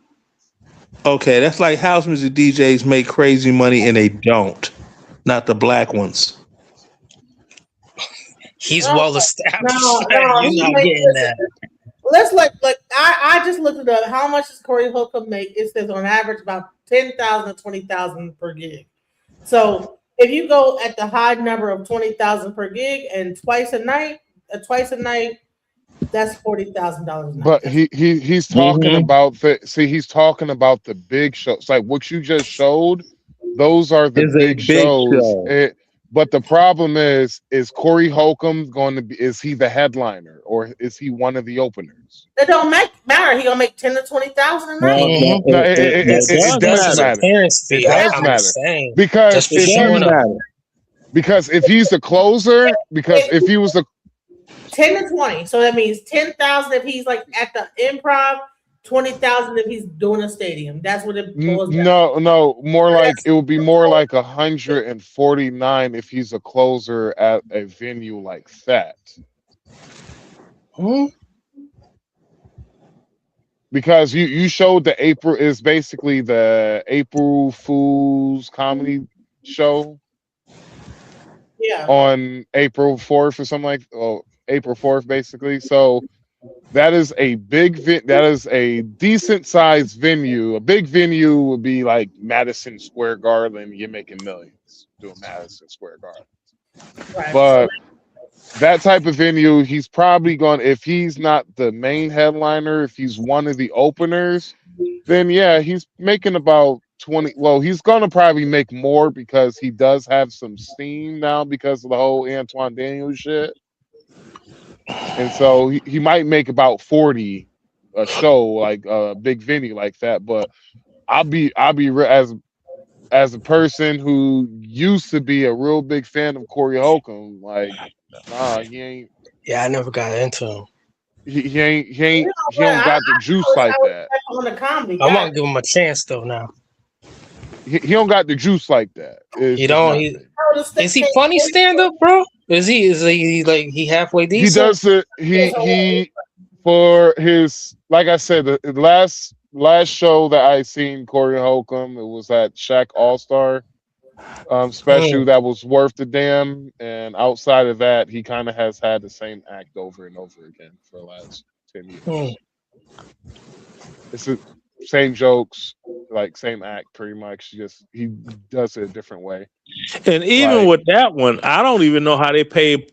They paid Paul Mooney because Paul Mooney wasn't really Paul Mooney. If you look at that show,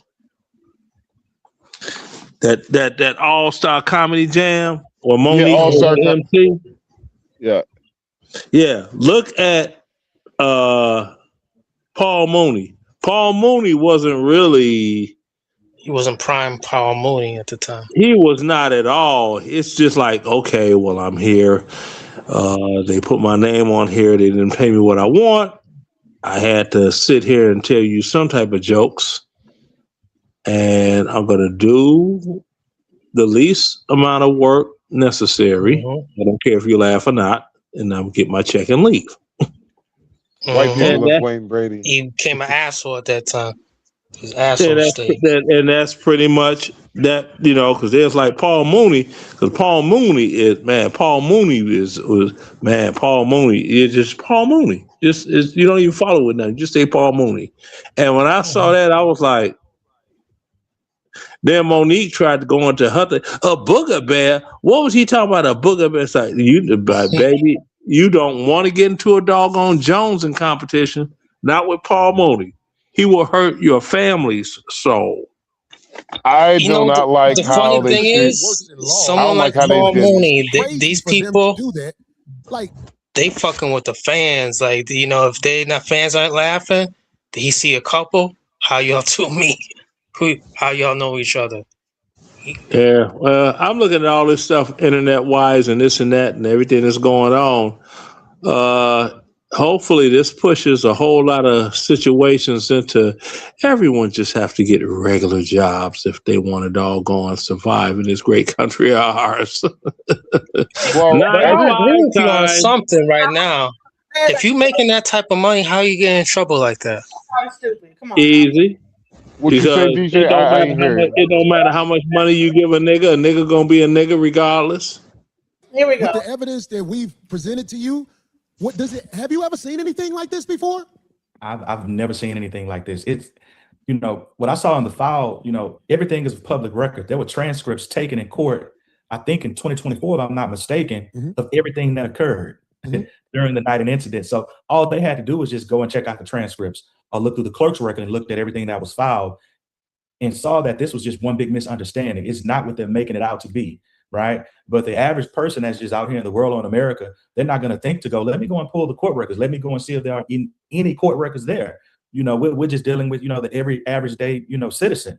But, I've never seen anything like it in my professional career, which has been 15 years. But, what I will say is that I'm pretty sure this is something that's running rampant and it needs to stop, because lives are affected. Your life is affected. You have a family. Something like this could ruin your career, right? And they're not worried. I honestly think that TMZ did this to get clicks, likes, comments, follows, subscriptions. I mean, it's all monetary. If they're buying news, they need to make the money back for the money that they spent to buy the news, right? So it's for attention, like you said. I mean, the entire world may be talking about this, right? Which is going to make them money. You're not making money from it. They are. And I think it's monetarily based, and it may be some type of, underlying animosity or bias from out of their office. We don't know. That's something we can possibly. I'm sorry, I cannot hear you, DJ. What did you say? They already went to court for that issue. It's already been in court. More with this case. Hold on. I am going to obey. They already went to court for the issue at hand that she's talking about. They went to court already. And hold on, but she literally stated that they did not know there was a video. Okay, you said they went to court. What was the outcome of the court date? Listen, they went to court already. They can't have double jeopardy when they make a decision on. But it's new evidence. It doesn't matter. Even when it's new evidence, it doesn't matter. New evidence. You can't doggone go against double jeopardy. You can't try somebody for the same case twice. If you have new evidence, you can't. You can't. It's double jeopardy. That's the law. If I smoke somebody and I'm found guilty and they find video of me smoking somebody and we already tried him for that. He was found not guilty. That's double jeopardy. You can't try him for the same crime twice. What the judge told me, and she was very clear when she said, don't mention things about this case because of what was placed upon me, not to talk about it, and what was placed upon two other parties where we're not supposed to be talking about this because you know, I'm gonna be bold enough to say this. When I found out that I had a case against me, it was because I call it God, but a person who is a lawyer called me 4 or 5 days before the second hearing was to be held and said, "Do you know that there is a case against you?" And I said, "No." You know what I'm saying? She was like, "This is the second hearing, and someone has said you pulled out a gun." So it was, I went into court under the heat, and when I went to the courthouse, you could not find where the case was being held. The only reason I was able to find out where the case was being held is because I'm Corey Holcomb, and somebody say, "What's up?" And I was like, "Hey man, I can't find it. It's not on the board." They tried to hide this from me.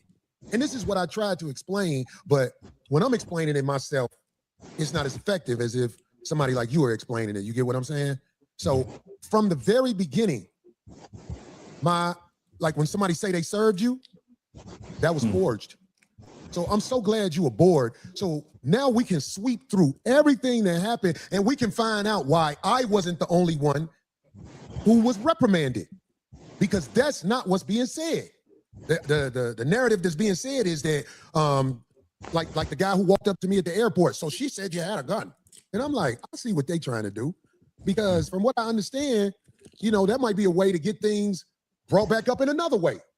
So I don't know, Derek. Do you know any, like, can you give me any information on what I may be up against? Because I believe this woman named Sean Holly, which I'm going to talk about during this show, I believe she is behind it all.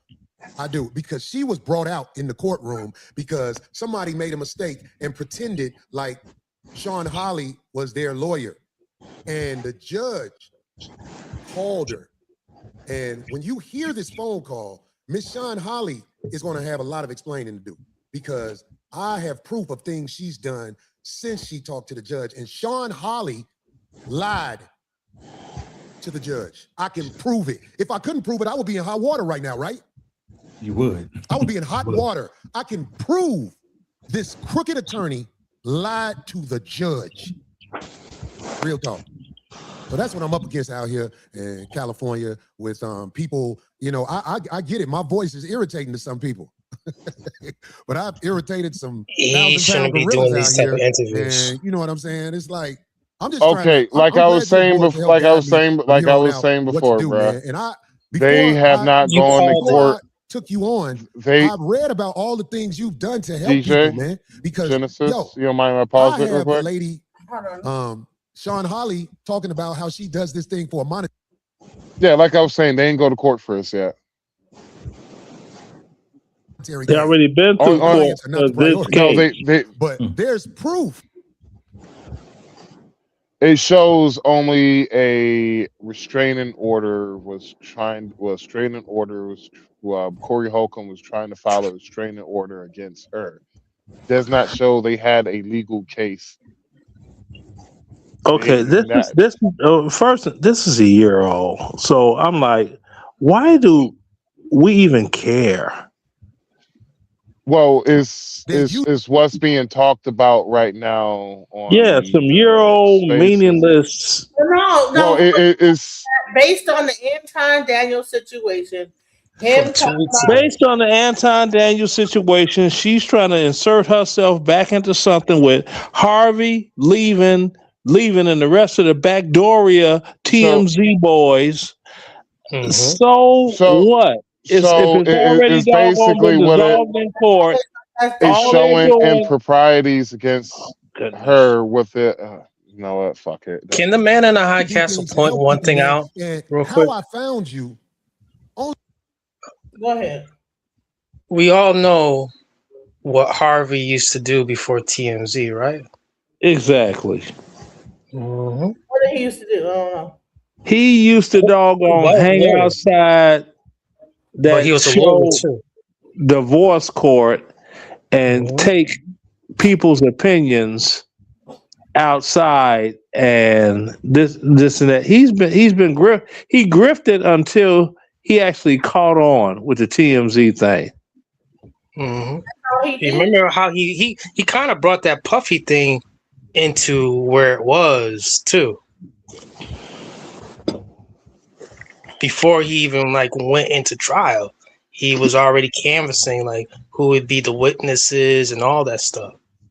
And they pay people handsomely. That's just like when Charlie Mm-hmm. Kirk got popped. They paid whoever the people that had actual video footage of everything. They went straight to TMZ with it after the fact. This is him because they knew they would get paid instead of turning it into the regular media. And I'm not mad at them about that because if I had some doggone damning video on something, I would be hitting TMZ up. You want the exclusive, you got to pay for that. So He only thing that has happened only thing that has happened so far with this whole Corey Holcomb and the lady has been a battery report has been filed. And basically seemed like that got pushed in the back burner. Nothing happened with that. And Corey Holcomb, he did a temporary restraining order against the lady. Now, the reason why I kept saying this new video is evidence. It's new evidence. They haven't even gone to court. Nothing. There hasn't been nothing yet. They haven't gone to see the judge about this. All right. If it was battery simple, it's not going to go anywhere. Well, it kind of looks like the police didn't do their due diligence. That's what it seems like because of this video. If it's battery simple, it's not going anywhere anyway. This is what Michael Jackson was talking about on his song "Privacy." It basically seems I don't know about Michael Jackson, but I know about battery simple. Well, it basically looked like the police didn't do their due diligence when it comes to her grievances. So that's a wholly different thing. And it doesn't matter. But when it comes to Corey Holcomb's situation now, the man can be sued. Yeah, anybody could be sued. That don't mean you're gonna win. Didn't Cardi B sue Tasha K? Did Tasha K ever pay Cardi B? No. Well, Tasha K did move to another country. So. He's losing. Yeah, I ain't got nothing to do with moving the goalposts. I said, did Tasha K pay Cardi B? She did not. So just because you sue somebody, because she moved to another country. Hear me out. It's very simple. Just because you sue somebody and you win a lawsuit, that don't mean that they got to pay you. It's because she moved to another country. Right. And did she pay Cardi B? Oh my! I'm going to say the same thing because she moved to another country. OG. Yeah. Did she pay Cardi B? That's the question. No, she did not. No. So she moved to another country so she wouldn't have to. Yeah. Duh. Yeah. And do you think Corey Holcomb does not have the money to do that? Oh yeah, this ain't got nothing to do with Corey Holcomb. I'm talking about Tasha K and Cardi B. But there's people. No, I'm not a goalpost mover. Sorry, I'm just not a goalpost mover. If it happened to happen, I mean this. I don't know what you're talking about moving the goalpost. In this world that's what you just did. That is not moving the goalpost. That's saying because she moved to another country. The video with old girl was sped up. Right. You know what I'm saying? That's goalpost moving. I said she no, did that's not moving. You got all these little. Yeah, you absolutely right. It's and the reason why she didn't. Well, why she didn't pay her? Okay, fine. Well, I'm saying the reason why she didn't get paid. Yeah, she didn't get paid, and the reason why. Thank you. So conversation over with. It's over with. Yeah, she didn't get paid, bro. You win. All right. But at the end of the day, she didn't get paid. She didn't get paid. So what does that mean with Corey Holcomb's situation? Because right now, what that means with Corey Holcomb's situation is civil lawsuit. This is a criminal lawsuit of a person punching somebody in the face, bro. This is not civil. This is criminal. Criminal lawsuit. That could also turn into civil because she has video. Criminal lawsuit. Okay. And I would just ask yourself, man, this ain't Tom and Jerry, man. This is real life, man. So, hey, do you have the video where? Well, no, hold on. Before we play that, I get that. So me as not a man, that video. I ain't talking about the video where I had enough. Black men. Black men. Black men. Black men. I'm talking about DJ. I'm sorry. Just one last time. Was on the internet. One last time. Black men, let this be a lesson you can learn from. The shit what Corey Holcomb is doing, don't do this shit. This is his what he's doing right now. This is him letting his ego and his pride take over. This is not one. It's nigga this shit. Is, yeah, as you absolutely right. I couldn't even think of it. I couldn't think. That's what it is. It's nigga shit. Don't do nigga shit. You can learn from this situation because of the fact that one, you're kind of talking about this case right now on like you should let this case. Your lawyer should be doing nothing but the talking and let social media, let YouTube, let the internet talk their shit. But you should always use the right to remain silent, because this right here will be used against him in the court of law. I guarantee it. He's implicated himself. After this, and I want to see somebody who got punched TMZ, punched Sean Holly. I want to see this because play the tape. Replay the tape. So replay the this tape. person, because of attention, which goes back to this other dude who was on the show a couple of weeks ago, because of attention, you made a fool out of yourself. You could have actually been slick. Maybe even did See what this social media has done to make it look like I did something diabolical. But because you wasn't smart enough and you wanted some attention so bad, somebody was on the internet right after weird claims, and I just want people to see. I ain't living like that. If I do it, I stand on it at this age. If I do it, I stand on it at this age. I got forces of evil trying to line me up. And we ain't even finna, you know what I'm saying? It's like, I'm telling people, if you live a life that's straight up, chances are straight up good things can happen to you. Maybe I really believe that. That wasn't him. Maybe that's you live a life that's straight up. We all have temptations to do what's easy. Have your opinion, whether negative or positive, about anything. It was rubbed in as if I got you. That's what I wanted. This on everything, homie. I swear, I won't lie. I wouldn't put this man up here and try to talk him into line, because me and him, we was at each other in Oakland. Yeah. You know what I'm saying? So I'm glad, because I understand the position you in. You're in the motherfucking streets. Yeah. And I would never play with you in front of the streets, because the streets watch this show. 100. It's all street people. Is that too short? Anything you don't Oh boy. Well, how niggerish is that? The streets are watching.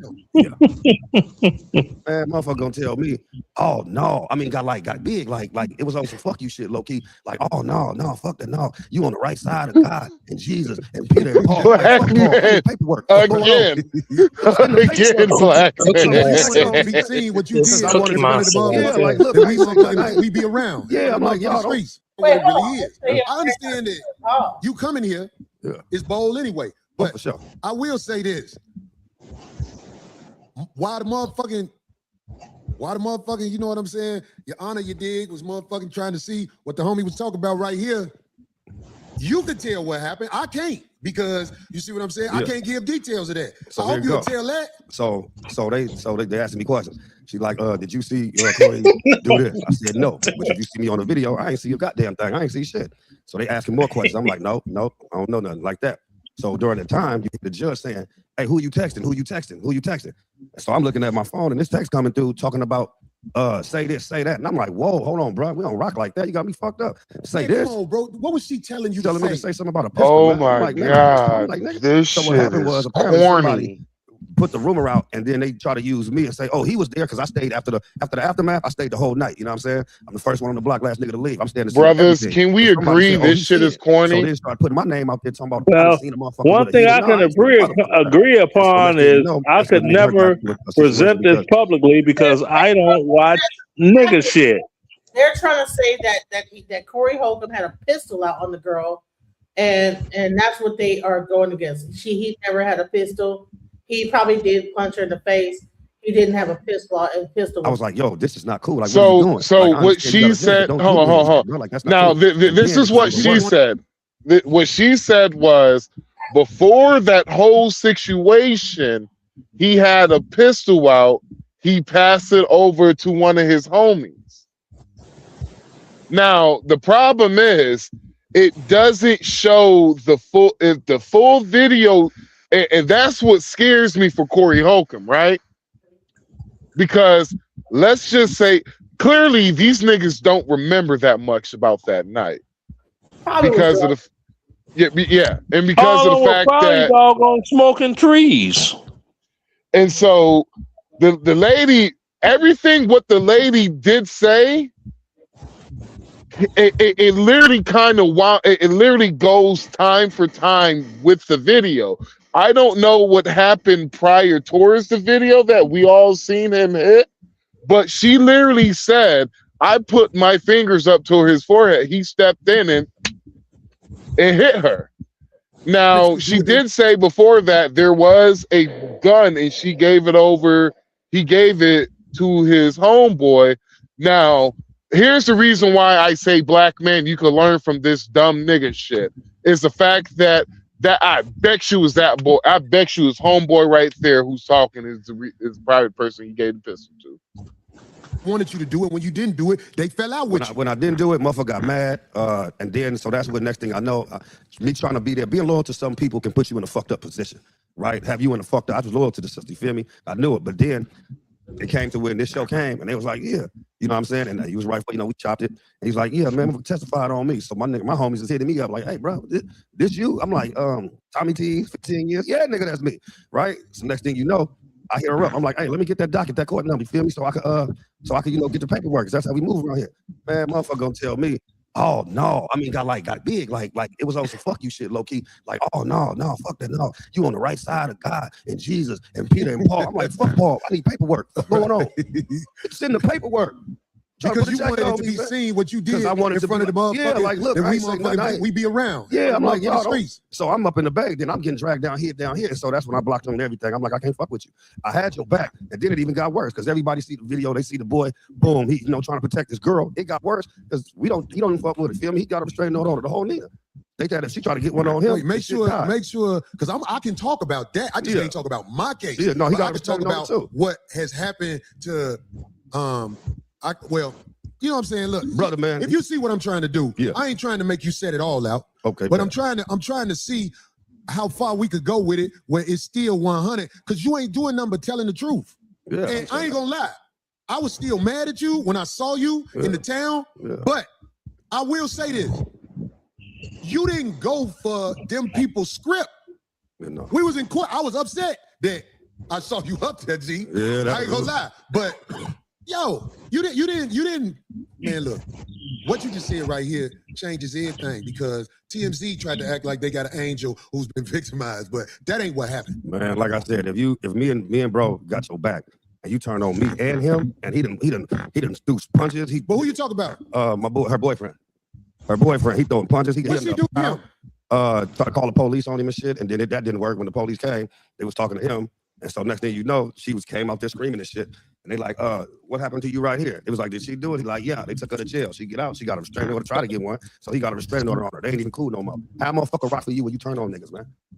How nigga rock for you turn on niggas? Sometimes it ain't that certain people don't get protected. It's just that they're not protectable because they're not paying attention. They're not listening. You feel me? Put me in a situation. Real shit you said right there. Some people are not protectable. Some people are unhinged. And they will show you time and time they unhinged. But hey, Sean Holly, in order to make a nigga look like a woman beater, you grab motherfucker on the meth side of the game and coming at me with it. You grab motherfucker on the meth side of the game and coming at me with it, Sean Holly, you funky ass. Boy, let me tell you something. I ain't through with you this episode. I know how many black men you brought down. And you already brought my name down. I don't know what else you got up your sleeve. You got somebody on the meth side of the game. What does that mean? Because you do tricky stuff in the courthouse with paperwork and everything, Sean Holly. I got proof of it. I know you served the improv some bogus paperwork, acting like you this, you that, and it was all bogus paperwork. You served the improv bogus paperwork. I can prove it's a it. cold world out here, man. Sean Holly, crooked ass attorney. Yeah. I'll be there in a minute. Right now, you winning. It look like Corey did. Hey, he who laughs last the longest. I'm gonna laugh the longest. What? Yo, bogus ass, you got caught this time, Sean Holly. We ain't even tripping on that small time type motherfucker. We talking This about is conglomerate wow. a nigga with a YouTube page. I hope Corey. Hey. I hope Antoine does a review on this shit. Powerful than you ever wanted it to be. Let me tell you, you said a lot know of this, man. I don't need you up here too long because I don't ever want you to.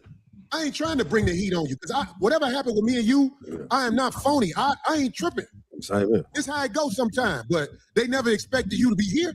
Yeah, no, it's just shocking all. They never expected you to be here because to tell the truth, I can't say the name, but dudes started to come. Dudes started to come.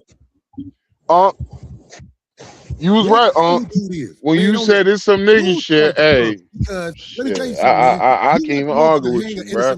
You think they gonna hang you? That's why I don't know what the hell they've been talking about the last 10 minutes because I don't understand English. Projects. He's already winning. He's a hero in these streets. Now you got people that got jealousy and look at Craig's face. All around. Craig, he don't even want to be there. What happened to you, sister? I've been stalked too. Like, hold on, what DJ? Screenshot. Yeah, TMZ, like you screaming. Looking through my stories. What the hell? I don't understand English. So girl that interviewed her. You know what happened outside the thing? Yeah. I was trying to say TMZ is stalking them. Okay. I'm about to watch a movie with all white people so I can understand the dialogue. He didn't even tell the story right. So here's my problem with this. Here's my problem with this. Accurate information. I just peep bullshit. It's just I peep a lot of bullshit though. The reason why I'm peeping a lot of bullshit is that you're kind of digging yourself if you really felt like, you know what, you being railroaded and all that shit, you kind of want to move in silence and shit because you don't want to bring in more motherfuckers into the situation that needs to be in the situation. So you kind of just brought in 4 motherfuckers who should not even be in the conversation. You kind of bringing them into it. If anybody understand what I'm getting at, because of the fact that, like, it's like Unc said, this is nigga shit right here. And so, in my opinion, is this nigga is talking too much. And when a nigga is talking too much, as a person who's been to court a lot, was jailed once in his life, the nigga guilty. He guilty. Yeah, well, the thing is this. I mean, the numbers for this portion, they're not gonna grow because we're making too much sense, and this is nigga babble. So, and only those that still trying to figure out what's going on. Like, what? You can't figure out what's going on. I could tell you the end of the story. I could tell you what's about to go on. You see that girl right there, Darlene? She finna go to Anton Daniels' show sometime in 2026. Yeah, I'm trying to tell y'all. I seen it from the jump. That's all she got because she used to be that chick. She used to be that chick. Now she a little fat. Man, you say you would do what? So it's like this. Listen, Miss Lips put your work in nowadays with comedians that don't. It's like this, bruh. It's over this shit. Like this nigga Corey literally dug himself in a ditch, and I don't feel bad if he won't be able to climb out that. You know what? Y'all ain't really heard what's going on because y'all talking over it. Because everything. We don't understand English. Say this like everybody's saying that Anton Daniels is looking crazy. So I don't know exactly what he's talking about. Who all these people are that he's mentioning? I'm like, okay, what and who and somebody. Joe Schmo. You know what Joe? I know what you're talking about, Joe Schmo. I'm like, what? Who is Joe Schmo? So basically, what happened is so you remember the guy that first started talking, right? Yeah. That was if I remember correctly, that's the guy she was talking about that Corey Holcomb passed the gun off to. The one who was speaking with the bald head. And so that's the reason why I said there's a reason why that whole video is not being shown, just that part, because everything she said happened exactly the way she explained it before the video even came out.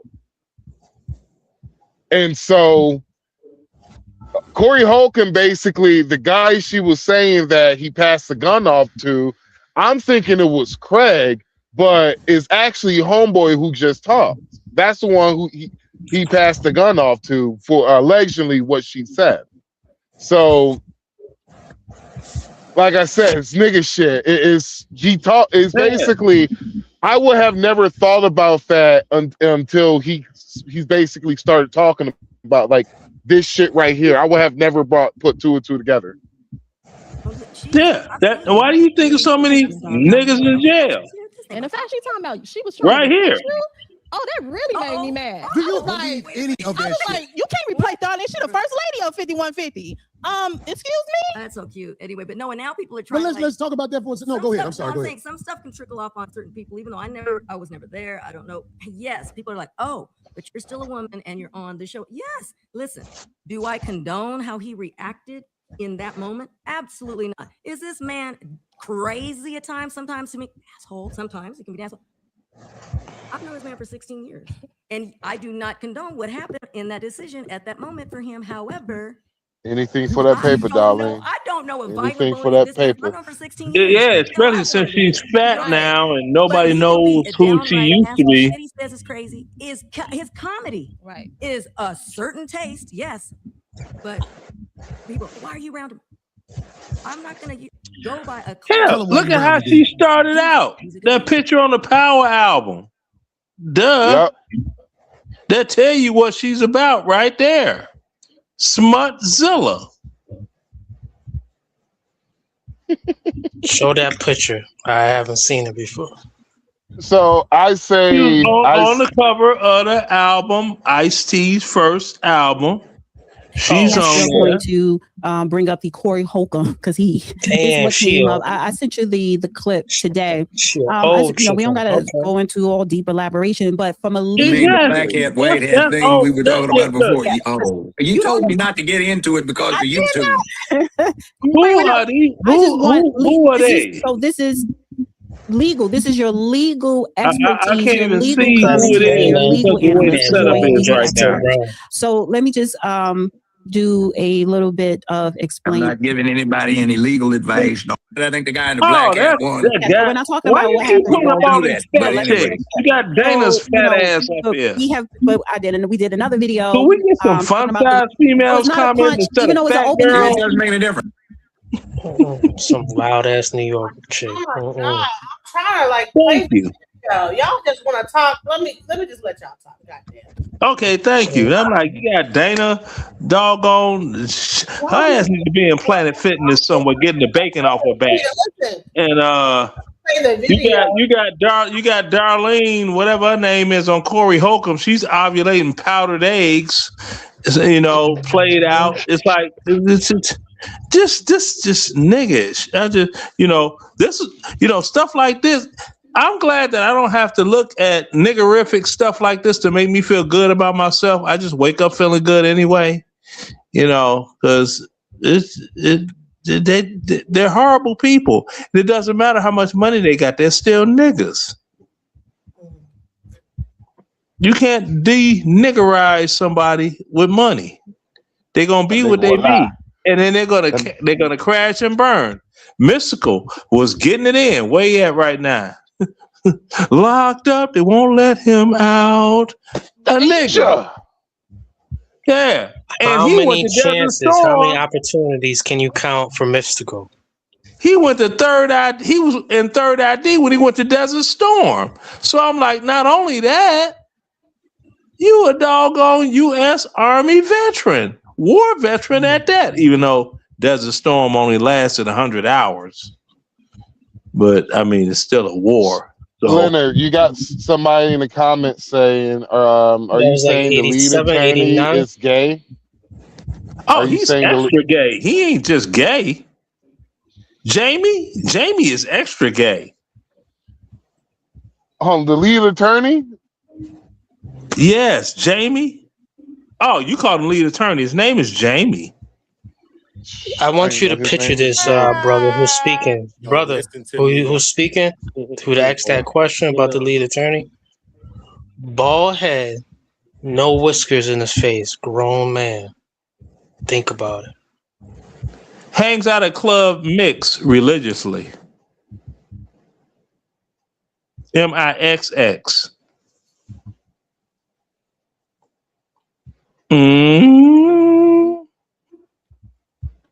No comment. In Atlanta. Hot pockets. So yeah. He can say what he want. Cause his math ain't mathing. Talking about he's been a divorce attorney for X amount of years and this and that. It's like, dude, your math ain't mathing. You passed the bar exam in 2003.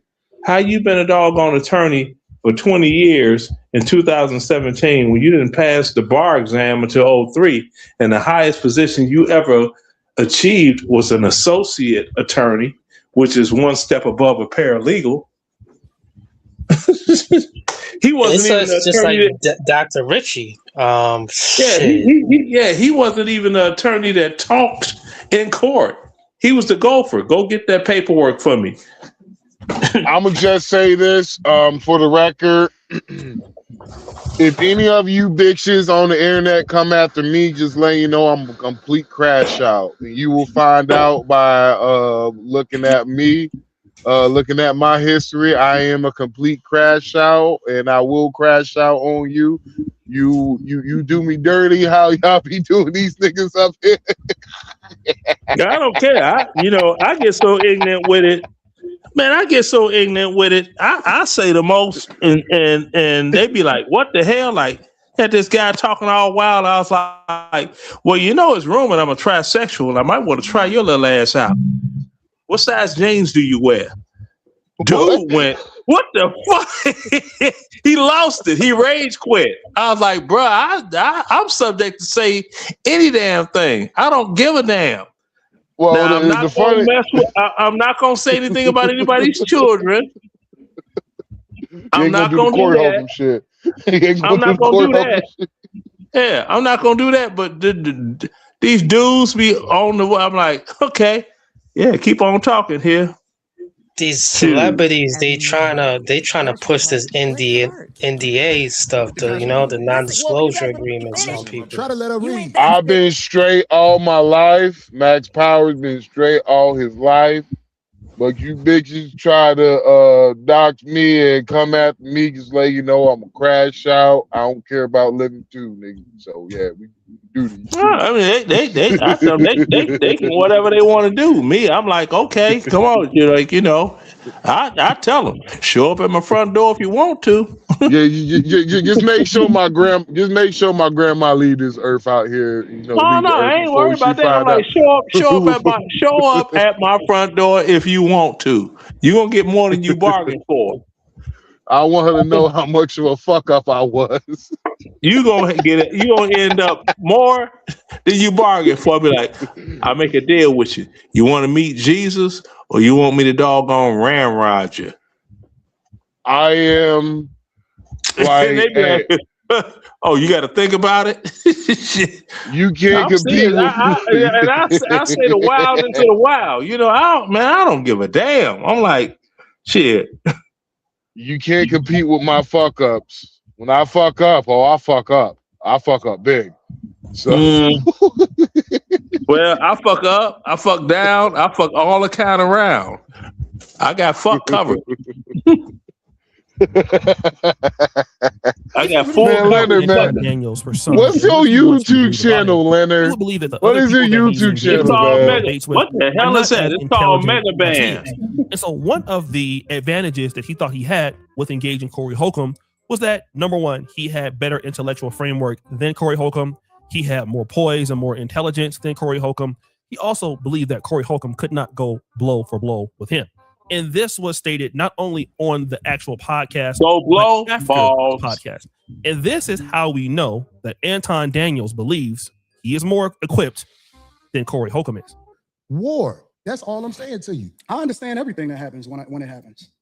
I'm a chess player. That's what I've been playing my entire life. Maybe you walked into something that you wasn't expecting.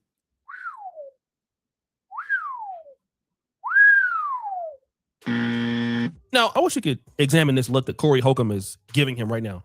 It's not a look of anger. It's not a look of disgust. Almost like Corey Holcomb is in shock. It's like he can't believe that Anton Daniels believes that he's playing chess or that he can't keep up. But this is something that Anton Daniels would repeat. Maybe you did. Maybe you made the wrong move. I'm a chess player. Maybe you played right into the plan. I'm here, and it didn't go the way that you thought it was gonna go. I'm telling you to your face. Fast forward. Now, after the entire dust up, we get some more breaking news. A few days later, we would get a clip of Corey Holcomb walking up on Christina Payne. I don't know if you want to call it pushing her in the face or pushing her head back or punching her. Whatever you want to call it is what you can call it. But Anton Daniels was then asked about it on the live stream. And then he would say this. Kings, Damon Dennis says, AD, what's your take on Corey Holcomb getting arrested for punching that woman in the face, caught on camera, Corey crashing out? I haven't seen it. I have to see it. I don't have an opinion on it. I haven't seen it. Honestly, God, I haven't watched it yet. I don't know anything about it. Everybody keeps sending it to me. Everybody keeps emailing me to me.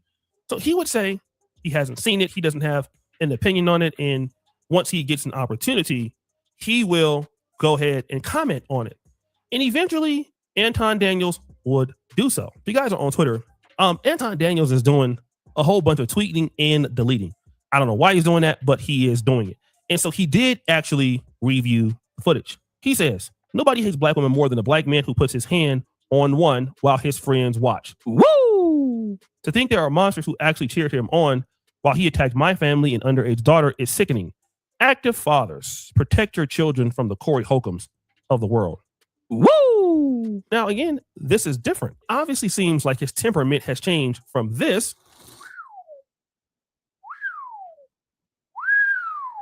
to now having a temperament like this. He won. Corey and Craig, you win. You win. I give up. I have to figure out what collateral damage happened after that. You guys win. I got to figure out how to pick up the pieces. Now, wait a minute. Hey, I would say this. Believing that, hey, listen, Corey and the Craig, dude that shot me one time, he actually said that I won. Yeah, I won a bullet, you know, flesh wound though, flesh wound, but I did win a bullet. We can't hear you when the video is playing. You start talking, we can't hear you. So now, my bad. You just start talking. Y'all niggas get to talking, and I just want to say, like, excuse me. The video was still playing. God damn, the video was not done. You over talk the video, and then it's like double talk. No one can hear what you're saying. Go ahead and say what you got to say.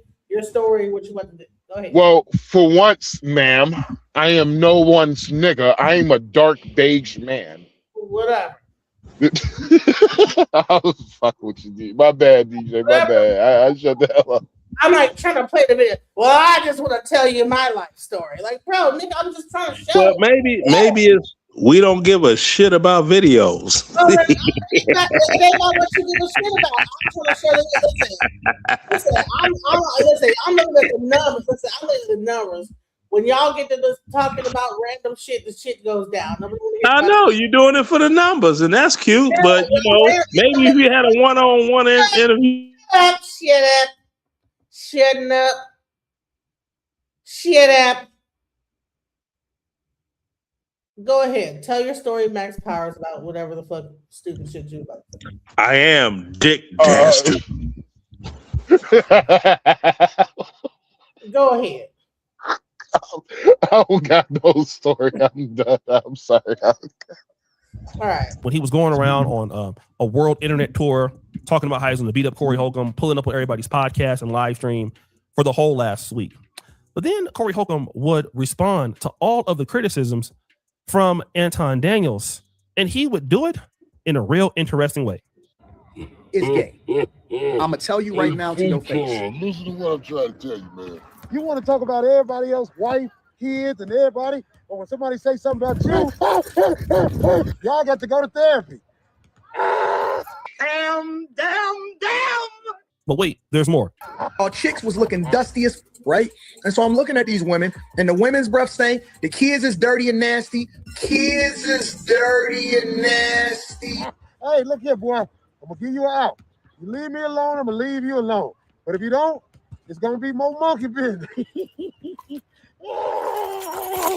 Now, the name of this video is called No Pressure at Anton Daniels. Corey Holcomb decided to go and get a gorilla mask, make fun of Anton. He found some clips, posted Anton Daniels talking negatively about, I believe in this particular situation, the Hebrew Israelites and their daughters and their kids. And what is very comical about this is that Corey Holcomb is having a really good time. And it seems like Corey Holcomb is playing chess, not Anton Daniels. He's right, You see, let's go back to that look that I wanted you to see of Corey Holcomb. You see, because Corey Holcomb may not be the man that uses, a lot of big words. He's not the guy that, may remember every politician's name. That's not Corey Holcomb, but we cannot mistake the way that he speaks or the way that he puts his points across or the multiple curse words and derogatory things on his podcast that are said almost all the time. That somehow, because he's like that, or because he may be somewhat of a bully on the podcast or certain people, that he is stupid. That is what Anton Daniels thought.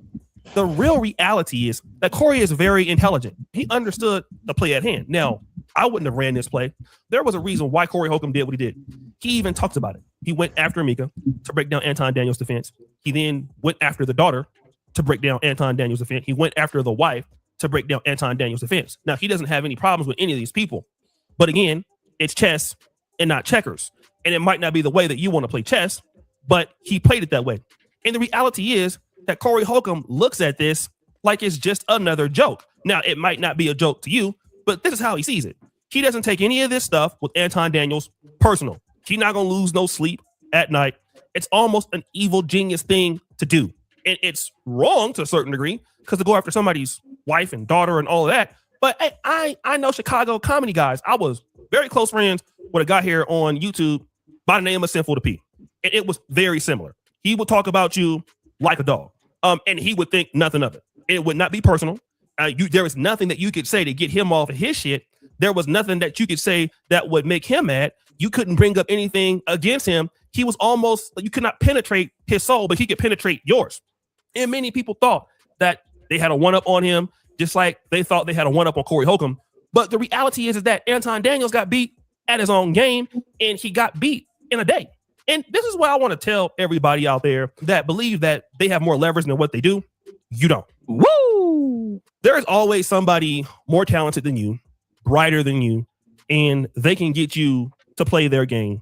And sometimes it is not smart to play games with somebody else that have some advantages over you. Like, I don't know, going to war with a comedian who will get on his YouTube channel, create a YouTube short, go to a damn park and put a gorilla mask on and say, "Roo, roo, roo, roo, roo," and then tag you to say no pressure at Anton Daniels while you're on Twitter crying foul and leaving sad emoji faces in your statuses when just before you were saying that, well, you know what? You're playing chess and woo, woo, woo, and trying to basically deride your own commentary during the debate, when the reality was you probably were not ready for all of the fallout. That typically you did go ahead on and cause more to it.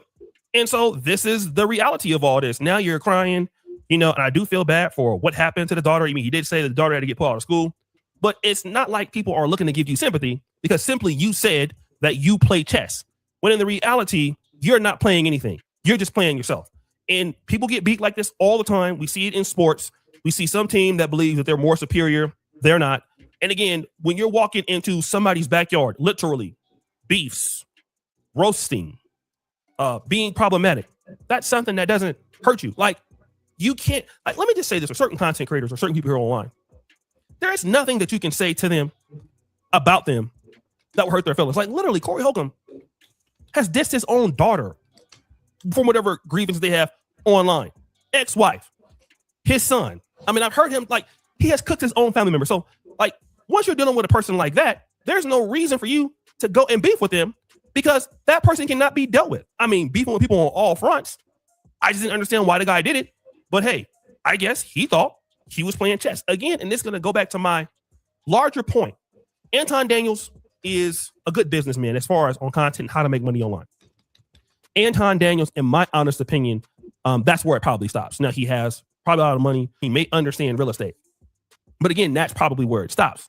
Just because you make money, it doesn't make you an intellectual. It doesn't make you smart. It doesn't make you more intelligent than somebody else. It doesn't mean that you understand patterns. It doesn't mean you understand any of those things.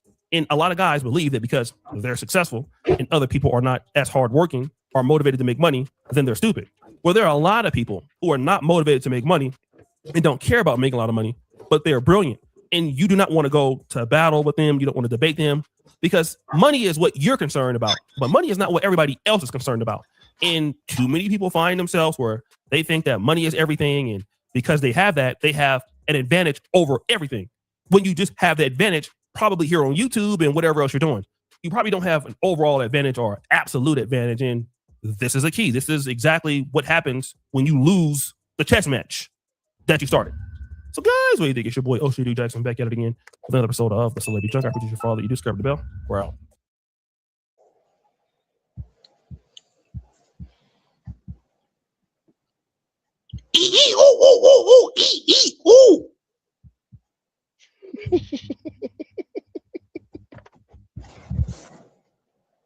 One would think that a black woman would be smart enough to look at Anton Daniels' face and think to herself, what if we have a female child with that face? You talking about Antoine or O'Shea? Both of them. O'Shea, if you look on his background videos, you'll find video. He was in Uganda trying to do this Ugandan hookup with American men and had this woman do like a 360 to show that bumper kit she was working with and all of that, trying to do like a passport bro hookup in Uganda, come to him and yeah. Right. Look it up. It's right on there. And I'm sitting here like, dude, he's the best thing about him is that he hasn't procreated because you have a little silver back gorilla looking little monkeys, if he procreated too. So yeah. I mean, I know somebody that she just didn't pay attention to what this dude looked like, and the daughter ended up looking just like him. And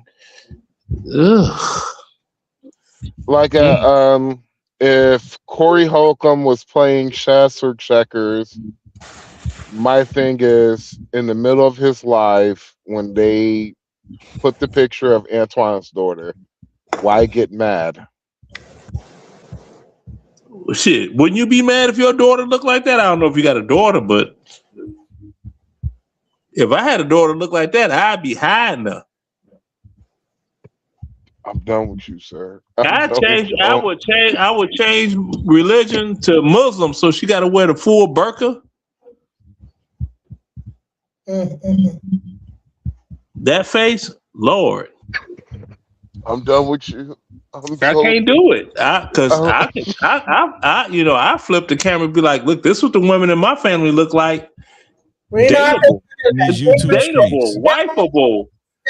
You're not going to get a consistent amount of people say, yeah, Freezy, yeah, he a liar, man. Freezy a liar, man. Freezy a liar, man. Yeah, man. Listen, man, we done caught Freezy in so many lies. You're never gonna get a consistent amount of people just say, man, Freezy be lying. That's never gonna be my MO. You're never going to say see that, that's my reputation. Nobody's never going to be able to say that's Freezy reputation that I'm a liar. Nobody can say that that's my reputation. Ain't nobody can say it. The only people that will try to make me out a liar is the people that I'm telling the truth about. Them the people right there. Yeah. Yo, another nigga. Yeah. Yeah, nigga babble. Yeah. But I ain't got no reputation as no liar on YouTube. But I know somebody that do. I know somebody that do got a reputation of being a liar. I know somebody that do got a reputation of being an F ninja. Pause, bro. Why you got a picture of this nigga's shirt off, Freeze? I know somebody that do got a reputation. Oh, angry. Ain't this Angry Man's homie? Mm-hmm. Angry Man. Gonna have to explain this, Angry Man. I know somebody who do got a reputation of lying about being called Fade Life.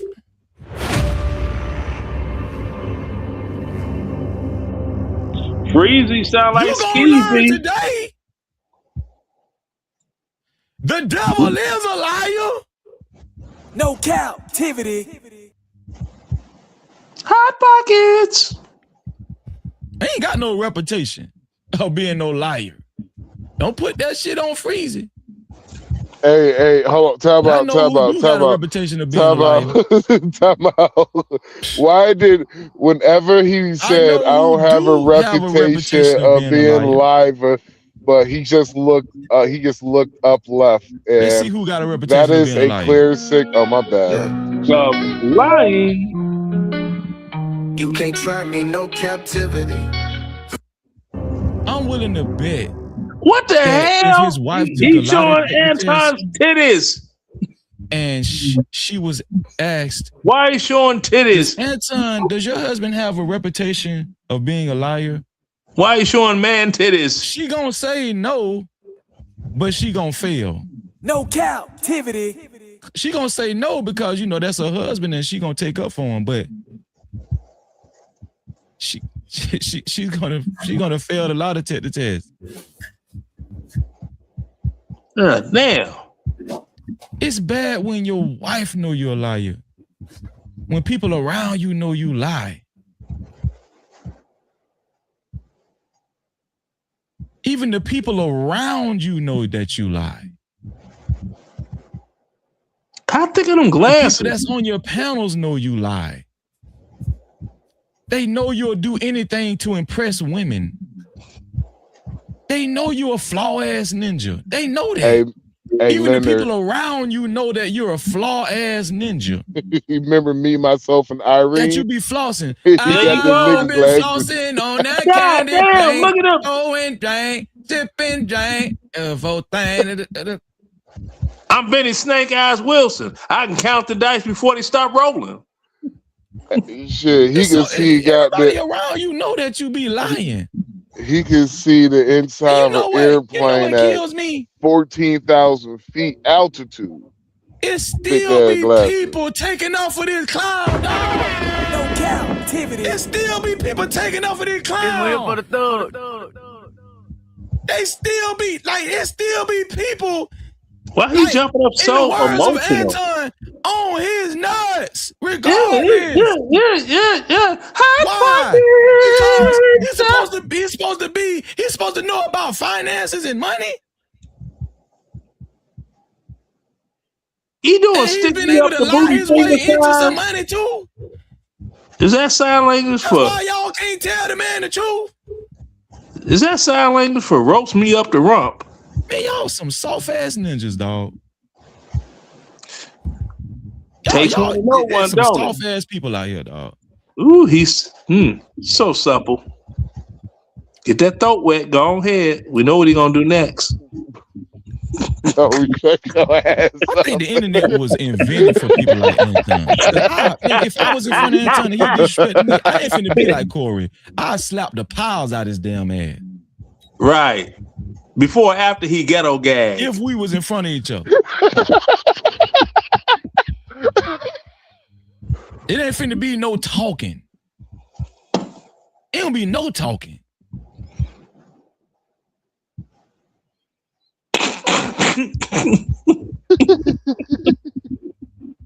Had to moisten up his throat. Security can get it too. I bet you that, dog. I bet you that, dog. I bet you your pussy ass security can get it too, dog. He let me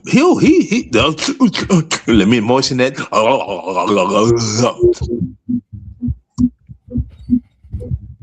Gargalicious. He wearing goggles and he gargle in his throat. Oh Lord.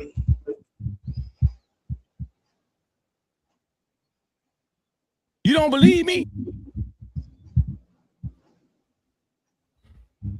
Oh hell! Let me pull out one of my props because I find that DJ got to put me on the big screen for this. And here's another thing. And you all will laugh if I find it. Oh, hit it! Oh Here's shit! Another thing. It's about to go down. Not only does Anton have a pattern of lying, this is my impression he has of a breathing. pattern of saying SMD to people, to men. Like he has a pattern of saying SMD. Oh, I need a hat. Damn. Suck my D. He just has a pattern I need of saying to put a hat on. Me? He don't care who you are. He'll say it to I'm freezing right say now. it to you if he cool with you. He'll say it to you if he. Anton is reckless. Anton's reckless. And he ain't ready for this. He says it. He says it in a place where he feels like he's safe. I can see clearly now. The rain is gone. Anton, you gonna get your security. I like crazy. Y'all need to cut. You're gonna get your security effed up, dog. You're gonna get your security effed up one of these days. I'm David Ruffin. Ruffin. Get annihilated. They gonna go straight through you, and then they gonna get your security too. I'm David Ruffin. That's why I know you ain't been to places I've been, Anton. You ain't he ain't going to a place where niggas make shit. it rain whenever I wanted to. I can tell it. I forgot the lyrics. You be on this damn red app talking tough. You doing the same thing. Exactly. I'll doggone wiggle my doggone non-throbbing manhood in his face. You can't go to places I go to. Nigga, no way, I ain't trying to go to jail. Exactly. I'll fight in his general direction. I can feel me digging off. What? He feel digging. He feel me right digging. Now. What did he wait a minute? Did he say he could feel me digging? Feel me. Ooh, he can feel me. Ooh. He sounds so sexual. Boy, y'all crazy, bro. Oh, drink some water. Drink some more water. You sound so sexual. I'm just a DJ. It was just whenever he's so sexual. It's just whenever he was like, I ain't gonna lie to you. This motherfucker look left up, and that is a good sign of a person is lying. Even the people around him don't respect him. Ooh, Freezy probably somebody in the chat said I made something up. No, I was asked a question about a couple and their divorce. I'm answering with my opinion. You can't ask somebody a question.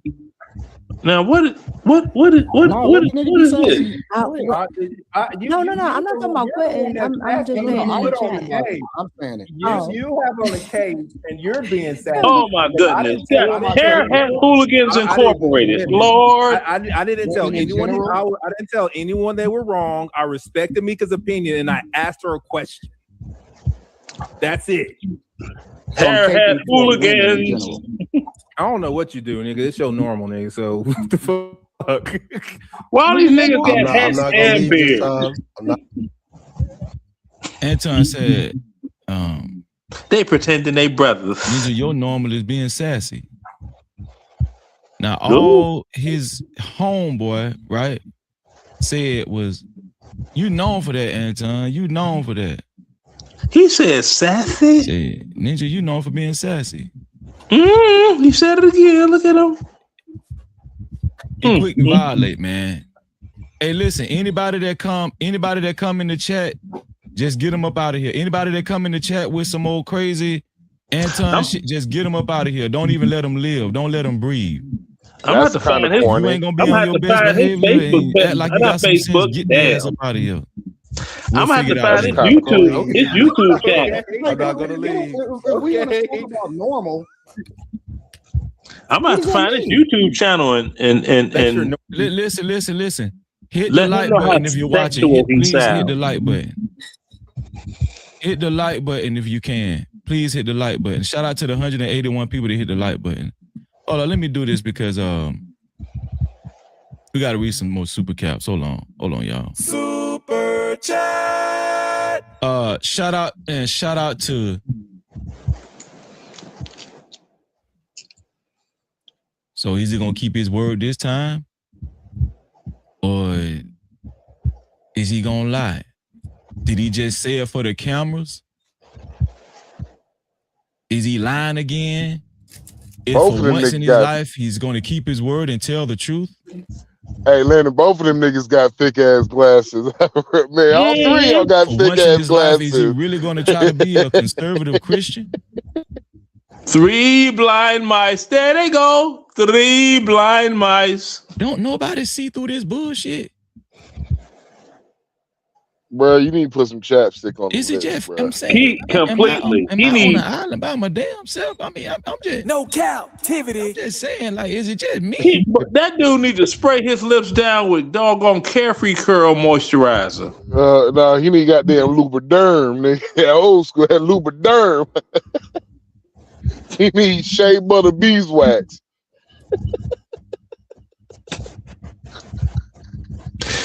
Vicks Vapor Rub and water. So he need that. He so need his that lips water would be- that Jesus was walking on. So his lips would A be couple of days lanolated. ago, Anton Ain't that what James, that motherfucker said that dude's legs were? Oh, they all lanolated. he appeared on somebody's live stream. And don't worry about who live stream he appeared on. They'll know about. They really don't matter. But yeah, he appeared on somebody's live stream, and it was obvious why he appeared on the person's live stream, because the person's live stream that he appeared on, they've been going in on Freezy for damn near a week now. They've been, you know, Freezy sounds easy, and he might like something in his mouth while he on his because knees.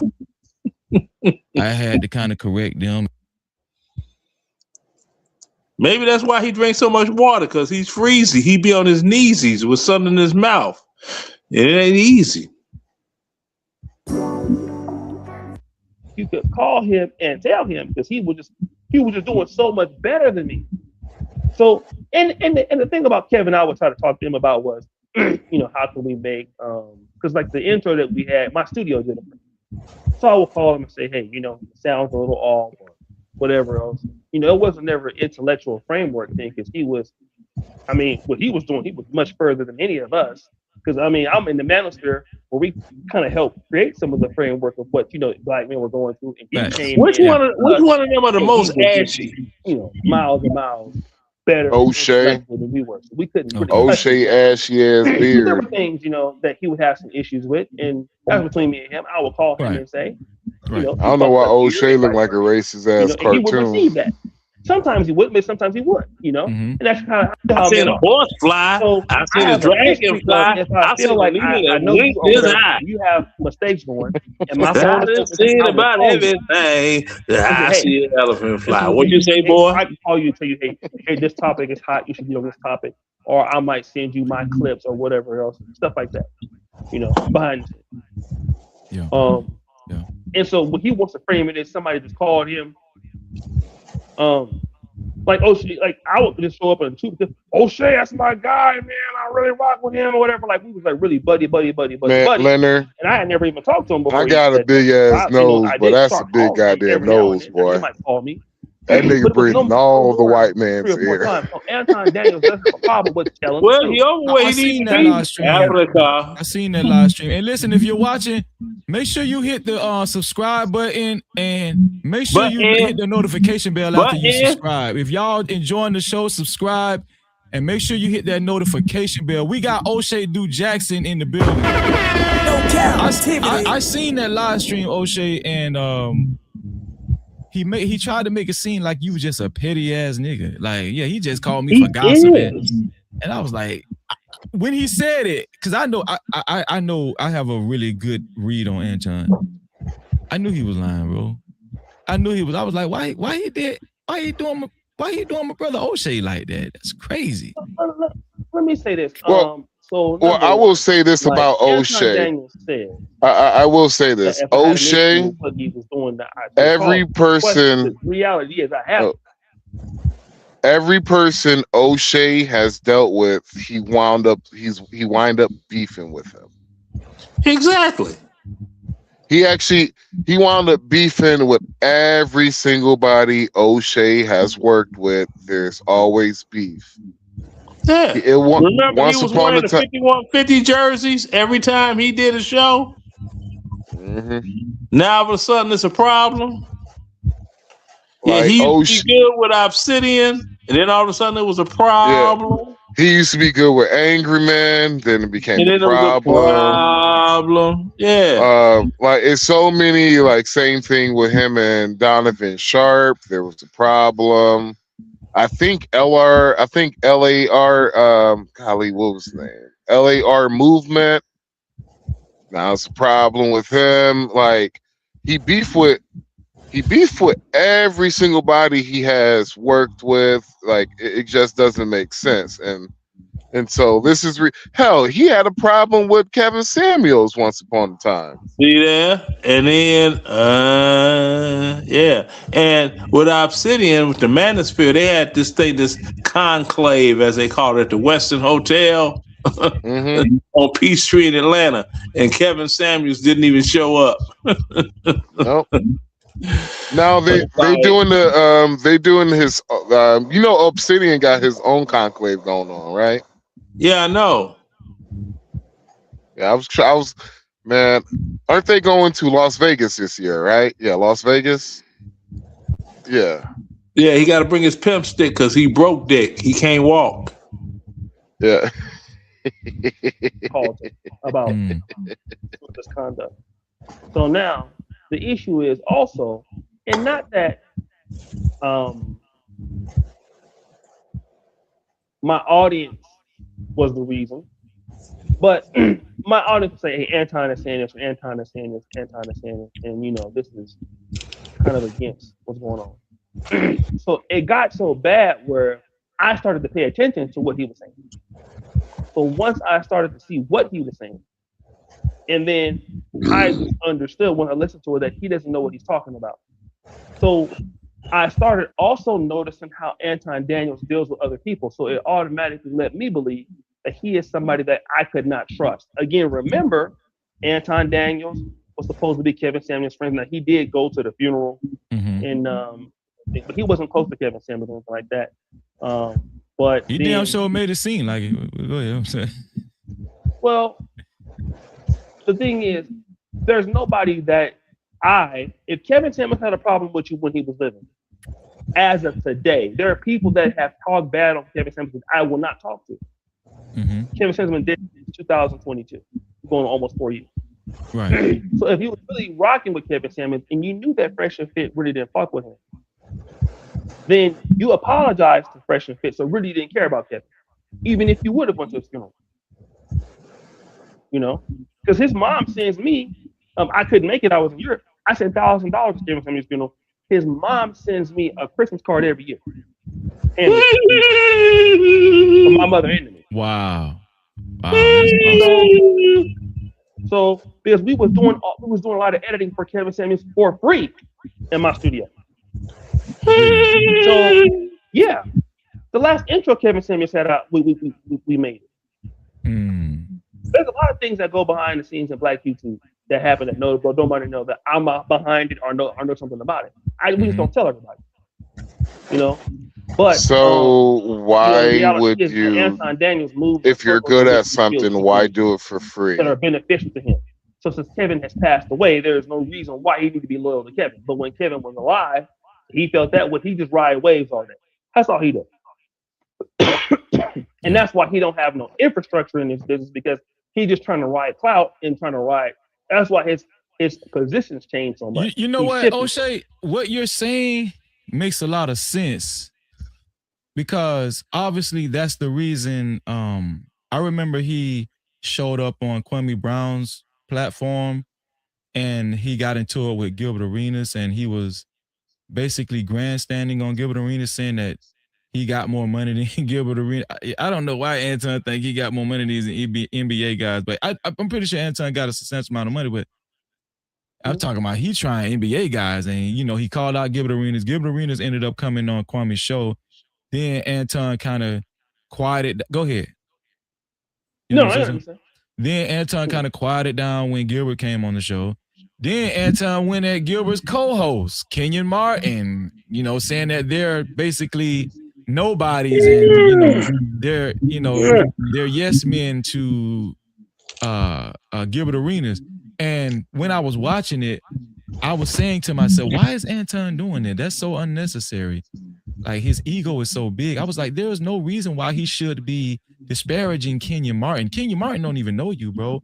Why are you on Kwame Brown's live stream disrespecting him, basically calling him the help, and the rest of Gilbert Arenas' cast members and everything? I said to myself, why did you even go there, bro? Those guys don't even, why did you even target those guys and belittle those guys? Bro, you're on Kwame Brown's platform. You're talking to Gilbert Arenas. You could have used that as an opportunity to network or whatever. I realized that Anton doesn't give he doesn't give a damn about networking. All he cares about is capitalizing on the moment and looking better than everybody else. That's it. Well, he does care about networking if it can benefit him. Like Myron, Fresh and Fit, Jason Whitlock. So he ain't gonna come after them angry man. Anybody who has similar, let's say, for example, it's a two-pronged strategy. So people who he can share an audience with, Jason Whitlock, angry. Let's say I could see him working with the Hodge twins, because Anton Daniels, a lot of his audience is also probably non-white, so that's why he reaches into some of the ICE issues and some of the political right-leaning issues. That's another layer of audience. But then those that he can't benefit from, if they're big enough, he can go to war with them. Somebody like Corey Holcomb, because somebody like Corey Holcomb and Anton Daniels most likely don't share the same audience. So there is no reason to befriend Corey Holcomb, because simply the platform, the intellectual framework would not match. So Candace Owens, he could work with her. So he does network if that fan base is beneficial. And at the time that Anton Daniels was wanting to, meet up with Kevin Samuels on the Peak Network, they were talking about relationships. That was a big thing in 2020, 2021, black men and black women relationships. So that was a good fit.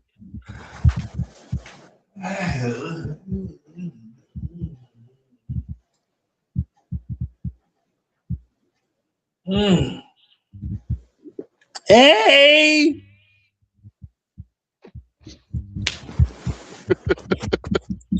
I had to go get a drink. You easing up on 11 hours on this, man. Yeah, right. We fixing it. Listen, I'm about to end it. All right. Hold on for a minute. Wrap it all up. Say your final words, and then. I had something queued up for you that I've been trying to doggone.